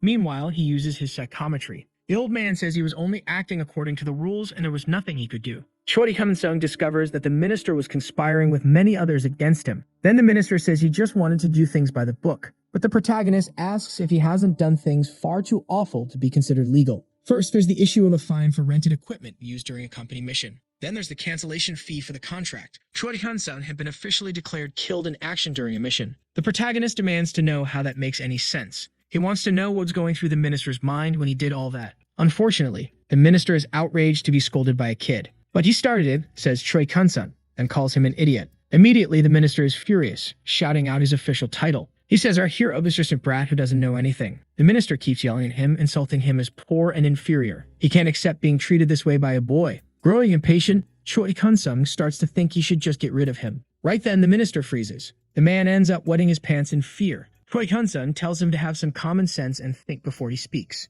The staff who are watching everything stay dead silent. The protagonist reminds him that his head isn't just for decoration. Then he says he recorded everything that was said. He'll file a police report and press charges for verbal assault. Choi Kun-sung will be waiting for him in court. When he leaves the room, all you can hear is a scream of despair. The protagonist finds this new ability more useful than he expected. Enrage is a common rank skill, and it causes the target to become furious and lose self-control. A few days later, a corruption scandal involving the minister was revealed. The movement started with regular players, but over time even guilds joined the fight. Choi Kun-sung is relaxing at home. He's looking at his psychometry ability, which allows him to read the memory of objects. While he's thinking that he'll be using this power a lot in the future, his leader calls him. It seems he didn't expect it to be her, but he answers the phone happily. She wants to meet with him, and Choi Kun-sung says that's fine by him. In that case, she asks for his location. Choi Kun-sung asks for just a second. He sees the name of a restaurant near his apartment. The protagonist then recommends it to her, and Lee accepts, saying she's already on her way there. The girl will arrive in 30 minutes. She's going to be direct. Lee wants to know if the scandal with the minister was orchestrated by him. She already suspects he's the only one who could pull something like that off. The commander says government officials are quite sensitive about this issue. Lee tells him they'll be suspicious of the protagonist, so he needs to be careful. Choi Kun-sung wants to find out what could happen. His leader says he could be arrested for trespassing and theft. The protagonist wants to know if it could be even worse because of the special laws for players. Lee says that if it comes to that, he better have public opinion on his side. Choi Kun-sung thinks that's good advice. But since he's not a criminal, he doesn't have anything to worry about. Lee once again asks him to be careful. She says high-ranking officials don't like players with power and influence. But for now, they'll stay quiet and cautious. Also, they'll gain many new enemies. And of course, they'll keep a close watch on Choi Kun-sung. The protagonist denies it and says he has nothing to do with the situation. But he decides to stay quiet for a while. Lee laughs, saying that's actually a smart idea. It's better for both of them to avoid unnecessary suspicion. A missile is launched toward its target. This is Pyongyang, North Korea. The soldier hopes the target was destroyed, but Creature's voice says no. Then the monster roars and slime pours from its mouth. The soldiers turn to skeletons in seconds. The ability doesn't stop, it keeps spreading, melting everything in its path. Not even a fighter jet escapes. The city is completely destroyed. Back at the cafe, Lee says she has to leave, but she's not the only one receiving that message. Choi Kun-sung goes with her. The message is an emergency summons only for high-level players. Lee says a special code was issued, so she'll contact headquarters first. Choi Kun-sung says the internet already knows what's going on. North Korea has collapsed and the monster that caused it could come to this country. This is more serious than he imagined. The spokesperson confirms the situation is indeed grave. According to the information, the neighboring country is gone and all high-level players in North Korea failed to stop the creature called Emoji. Plus, hordes of monsters keep emerging from portals. Many refugees are arriving at the borders, and the monsters are getting closer and closer. The head of the organization takes over now. This time, he's going to explain something else. Why only high-level players were summoned. Their mission is to defend the border from the Emoji and drive back the monsters advancing alongside at the front lines, and that last part doesn't sit well with the protagonist. 10 days later in Paju, a group of orcs is attacking, but at the border, there are already some players guarding it. This swordsman slices through monsters like cheese. Then he wonders how long he'll be stuck dealing with weaklings. Even the protagonist finds it boring. A werewolf leaps at him, but it's cut in two. Other players are in the same fight, all defending the border. But Choi Hyun-sung wonders how much longer. Thanks to his sister, he's been receiving his supplies here. Still, it's uncomfortable no matter what. In China, a group of monsters is crossing a bridge. The military opens fire on them. A large red dragon begins crossing the river. Suddenly, an explosion wounds it. A group of players stops its advance. Another blast hits its chest, making the creature furious. Then a player slices it easily. The fight ends quickly. A soldier comes to speak with him. The intel is that the Emoji is heading their way. The man looks pleased. The unranked creature that destroyed a North Korean city. A new update has just arrived. It still hasn't been possible to determine the monster's level, but they have discovered its rank, and it's a legendary creature. China's army is attacking with everything they've got. The idea is that whoever defeats the Emoji will earn a first kill achievement. Usually, those who get that gain a huge boost in attributes. He wants to seize this opportunity. There at the border are more than 181 different ranks, over 3,000 high-level players. The Emoji has finally arrived. Of course, the swordsman is the most excited. Everyone charges at once. A monk activates his ability to support the others. Magic rains down from all sides, but the creature grows tired of losing. The fear status is activated, paralyzing victims for up to 10 seconds. The players can't move. Soon, they start getting eaten. Others are flung away by its tail. Some are so frightened they can't move a muscle. Emoji unleashes a lightning blast, wiping out a massive group. Choi Hyun-sung is watching the news on his phone. It's reported that a disaster occurred at the Chinese border, with thousands of high-level players killed. The protagonist was thinking about getting the Wild Instinct ability, but he changed his mind and chose something with metal resistance because he wants the title for hunting that monster. In the end, he gets a heroic power that has only two functions, protecting the mind and increasing willpower. He pays the 29 billion points and agrees to learn it from her. At first, he doesn't feel anything different, so he'd like to test it and see how it works. Elsewhere, a man yells that he's being humiliated. Some players become curious about the scene. As the man is leaving, he realizes he's drawing attention. The other players are staring at him and judging him. In the end, he walks away with his head down. Choi Hyun-sung thinks there are a lot of people applying, but the reason is simple. Everyone wants the chance to get the first kill achievement, although some are here for other reasons. But it seems the acceptance rate isn't very high. Choi Hyun-sung is called by the secretary. First, she checks his identity. Then she allows him to enter. The protagonist thinks this room looks like it came straight out of a movie interrogation scene. A voice asks if he's ready for the test. Once ready, they begin. Everything goes silent. Suddenly, a notification pops up. The message says the protagonist has been affected by a mental ability, so he'll be confused for 10 seconds, and then his passive activates. Because of it, he resists the confusion effect. The test ends and the protagonist passes. After finishing, our hero leaves. The person on the other side admits the protagonist is truly impressive. Then Lee asks for the next candidate to be called. A few days later, near the DMZ, the South Korean government decides to advance north. A fighter jet reports it's entering the airspace. Then, a ship launches a missile. It hits a blue dragon on the shoulder, bringing the creature down. So far, everything's going well. The combination of players and the military is working out. That region is filled with creatures. The monsters charge into battle, but the players handle them easily. 1 week later in Beijing, China, they're discussing how the leaders want them to defeat the Emoji. The mountain erupts in flames. A politician wants to summon Beijing's top-tier heroes, but another thinks it's a rushed decision. What if another legendary monster appears? One of the politicians doesn't understand why their heroes couldn't take down that creature. He's certain that gathering the best of the best will be enough. They'll definitely succeed. The Emoji lets out a fierce roar, terrifying the players. Then the creature begins its massacre. The survivors are receiving healing treatment. Not for long. The creature destroys everything in its path. A tank player protects his teammates. Those still standing launch a coordinated attack, but the monster creates an air barrier with a roar, pushing away the nearby players. In the end, they lost. Someone asks for a survivor count. Only about 10 remain. The leader activates Plan B. Shields are placed on the ground. Arrows are raised. Those who can't fight alone are supported. A new rain of attacks falls on the monster. The leader gives the order for them to move toward Korea. Choi Hyun-sung sees the news that the emoji is heading towards central China. Our hero thinks he won't be able to get the title, and others are thinking the same thing. In fact, everyone looks disappointed. Suddenly, the cafe starts shaking. It feels like an earthquake is happening. A woman announces that the emoji is charging toward them, and everyone must prepare for battle. The players are confused by this sudden change, but others are thrilled. They'll get the chance to hunt the creature. No one is more excited than Choi Hyun-sung. He's dying to earn that achievement. But the girl says there's nothing to be happy about.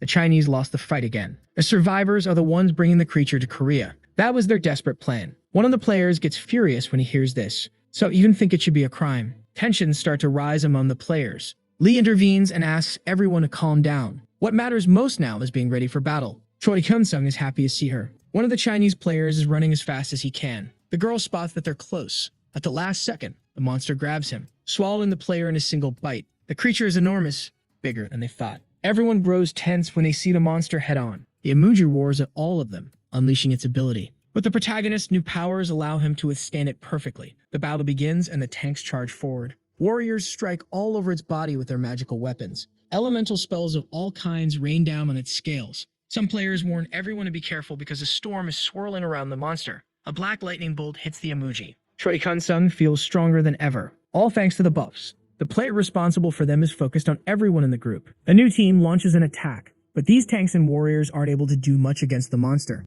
The protagonist was placed in a long-range damage group. The first injuries are starting to appear. Some players will never help. Our hero will probably have to absorb the blood on the ground.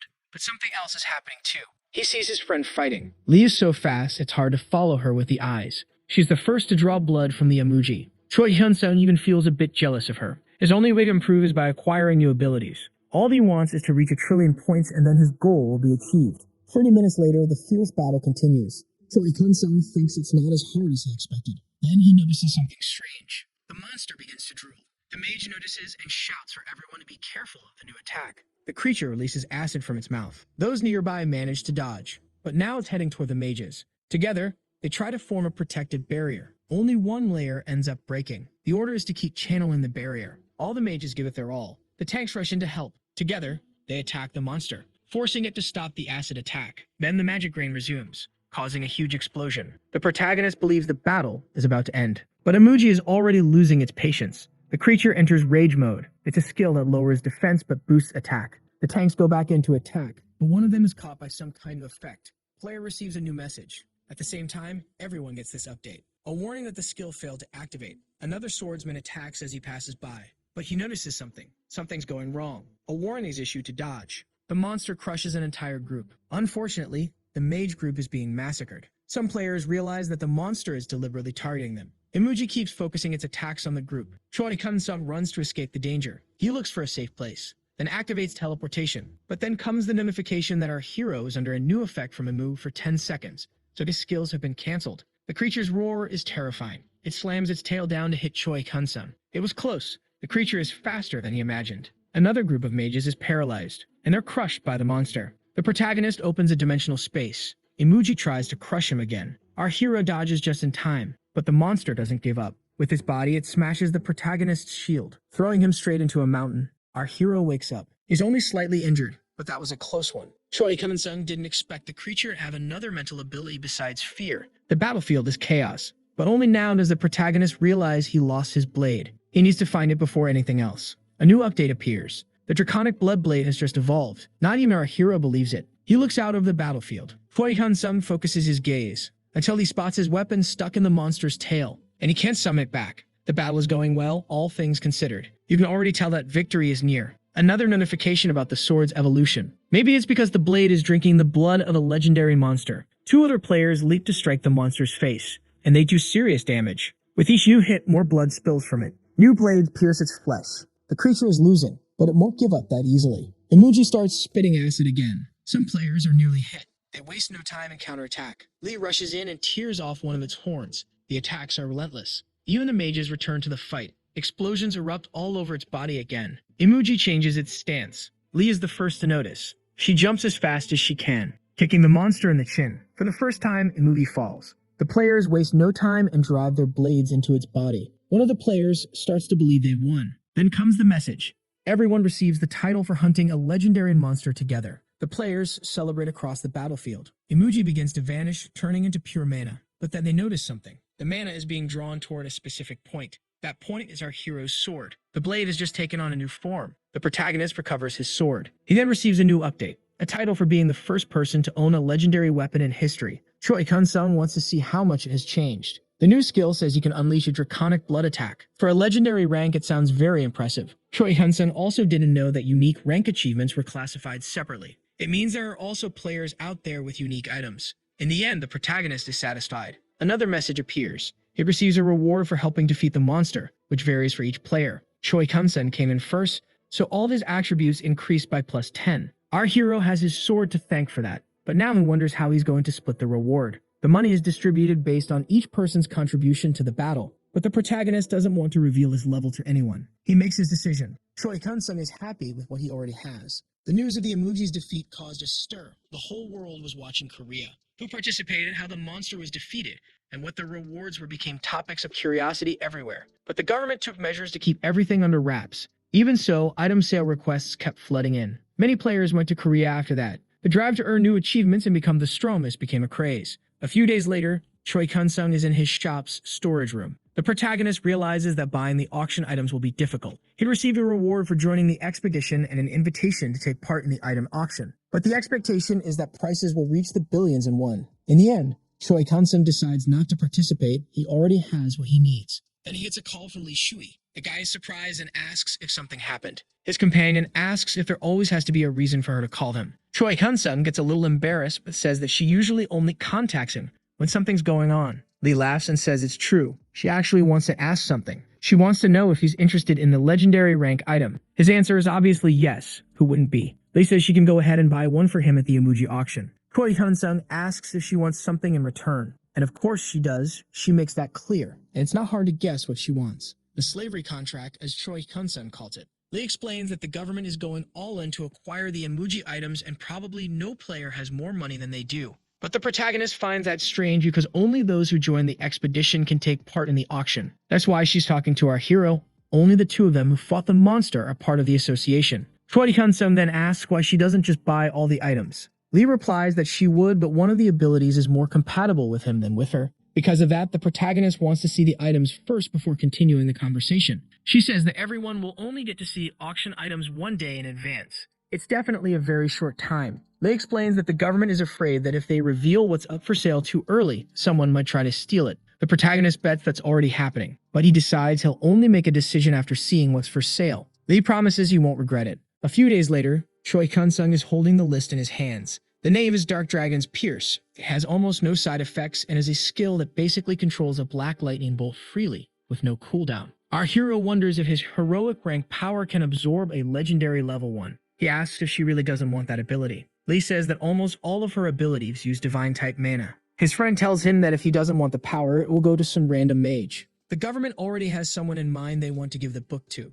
That's why they don't have much time. Choi Kun-sung needs to decide now. He agrees on one condition. That in the future he can pay a fee to terminate the lifelong contract. Lee thinks that's a bit much. Choi Kun-sung says that if he can't, he'll back out. Lee agrees if she can add interest. The protagonist is almost afraid to hear how much it will be, but she says it's 5%, a seemingly simple rate, but it's compound interest. That's the best she can offer him, so Choi Kun-sung accepts the terms. Lee says it's settled then. Now she'll report to the higher-ups, and the protagonist thanks her. But the girl says she didn't do anything special. The auctioneer asks for any more bids. He begins counting to 5. The room is small, and the man counts to 5 for anyone to make a new offer. Then it's declared that player Lee will take the Dark Dragon's spear. The final bid was over 1 billion. It was more competitive than expected. Choi Kun-sung can't imagine a player having that kind of money. Apparently, there are some corporations backing certain individuals. A skill book and the weapon together total 2 trillion. Now it's time for the final item. A staff member brings it to the stage. The book with the fury of the Dark Dragon. Later, the protagonist is alone reviewing his contract.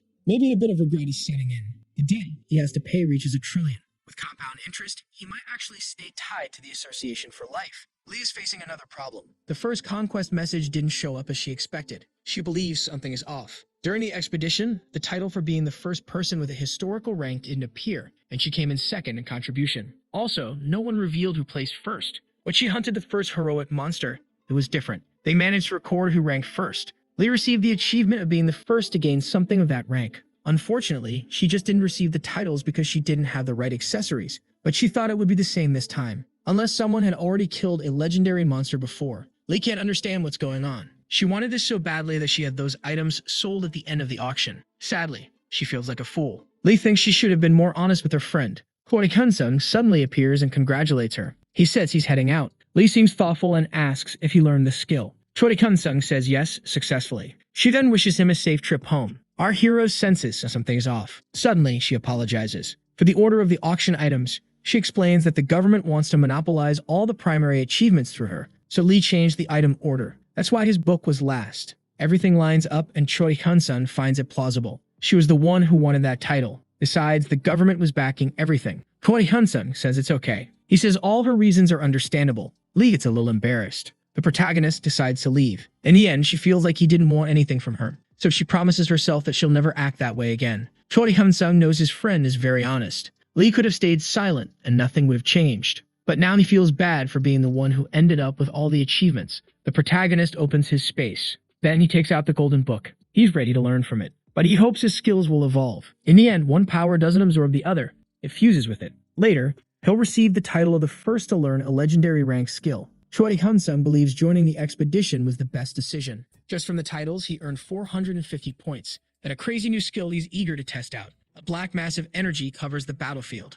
The monsters are obliterated, and the ones left charge in. Choi Kun-sung raises his hand, then uses his new skill. Nothing is left around him. Truth be told, it was much faster than he expected. The creatures flee in vain. They are all wiped out. Choi Kun-sung wants to find a bat-type dungeon. He starts thinking there might be a decent spot nearby. His leader sends him a message, asking him to return. He wonders if something happened. When the protagonist calls, she says he probably just came out of a dungeon. Lee wants to know if he has any intention of hunting in the northern area. The leader explains that there are very few people in that region for the lower-level zones. She wants to know if he can help. The payment is double that of the emergency team. But he knows no one wants to take that job because players usually don't level up by hunting easy monsters. Choi Kun-sung agrees to help willingly. Lee is genuinely thankful and says she'll send a helicopter to pick him up. The protagonist realizes the situation must be quite urgent. She explains that there are many new dungeons in that area. It's not yet at the level of requiring an emergency alert, but if it continues, it will be. Choi Kun-sung promises to do his best. 2 weeks later in North Korea, the protagonist receives a notification that he's reached the 3 million mark and the mercenary system has been unlocked.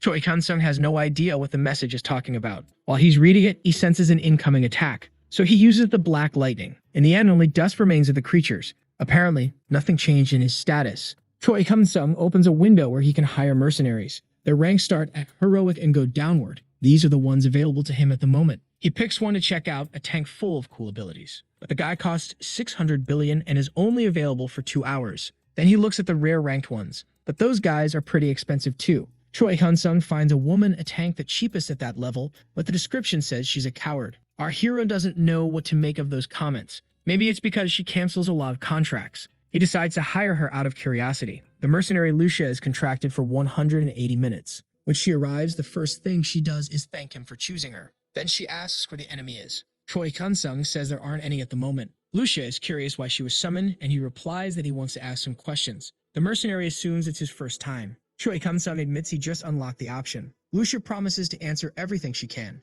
She sets her gear aside on the ground. Choi Kun-sung wants to know what mercenaries actually are. She says they're all players, just like him. Lucia tries to be more precise. They're all players with the same unique ability. All of them can buy and sell. He asks if portals appeared in her world and why that happened. Lucia says yes, but she doesn't know the reasons. If the protagonist wants to know more, he'll have to hire a mercenary ranked legendary or higher. Most likely, no heroic level mercenary knows the answer. Choi Kun-sung explains that in his world, the portals appeared 20 years ago. Despite the second cataclysm, things are pretty stable. He wants to know when the next one will happen. Lucia says, as far as she knows, 2 is the end. Maybe there won't be another for 20 years, but she can't guarantee that. Choi Kun-sung wants to know why she says that. The mercenary says that 40 years after the first cataclysm, her world was destroyed by monsters. Lucia says she knows her description says she's a coward and always runs from fights. Our hero wants to know why that is. She says she's a coward because she ran from her own world. In her old world, people lived in peace. One day, a portal opened right in the middle of the capital. Many orcs came pouring out.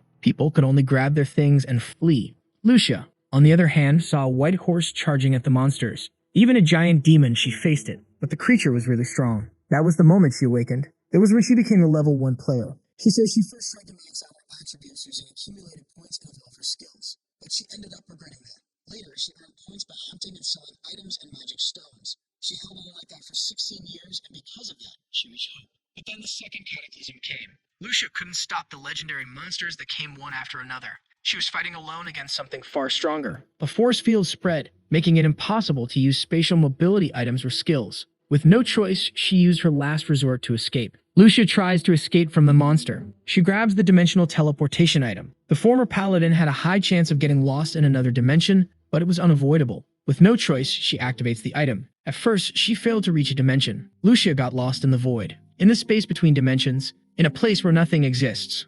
Fortunately, there was the mercenary system where she could register. Lucia explains that there's a window in the system that says the same thing. Choi Kun-sung checks it out. The protagonist's rank is rare, and he's worth quite a bit. Lucia says she registered and waited, but almost no one hired her. Once she tried to lower the rate for another player. She only wanted to live in his world in exchange. But she was rejected. That's because the minimum rate is 1 million per hour. For a day, it has 24 million. In a month, it's about 700. Lucia says one day, a player offered a new condition. He wanted her to send him 24 million points a day. Choi Kun-sung is shocked by this. The mercenary says yes, as long as they have the same ability. Lucia then offers a handshake. Choi Kun-sung accepts, a bit confused. That's when he sees how many points she has to exchange. The protagonist finds it pretty interesting. Choi Kun-sung wants to know if it's possible to increase the accumulated points by exchanging with each other. But she says no. When a trade happens, the amount is reduced equally for both sides. The protagonist assumes she must have accepted the other player's offer, but she says she rejected it. Lucia explains that the system takes a 20% fee from every transaction. Choi Kun-sung remembers that it's true. She says that over time, things got worse. That's when that same person hired her again. The protagonist assumes that's when she finally accepted the offer. Yes, that's what she did. She hunted monsters to pay off the 24 million her buyer spent on her. Even if she fought all day, in the end, she always ended up 4 million in the red, but she had no choice. Fortunately, she managed to save a bit of time and sleep while hunting, even if she could only save about 5 million points per day. But her employer's greed got worse and she had to break the contract. After that, she went without being hired again. Until now. She says she couldn't take even 3 more months, so she wants to ask for something. Her minimum rate is 24 million, and she promises to send it every day. Lucia swears she'll fight on any battlefield. All she wants is permission to live in his world. The protagonist asks for some time to think. She says okay, but she doesn't have much time left. Lucia disappears again. Choi Kun-sung is alone in the cave once more. He's feeling like the luckiest guy in the world right now. The protagonist doesn't know what to do at the moment. He then opens the system, summoning Lucia back. The mercenary assumes he made a good decision. But before anything else, he wants to ask her something. She knows he's curious about her abilities,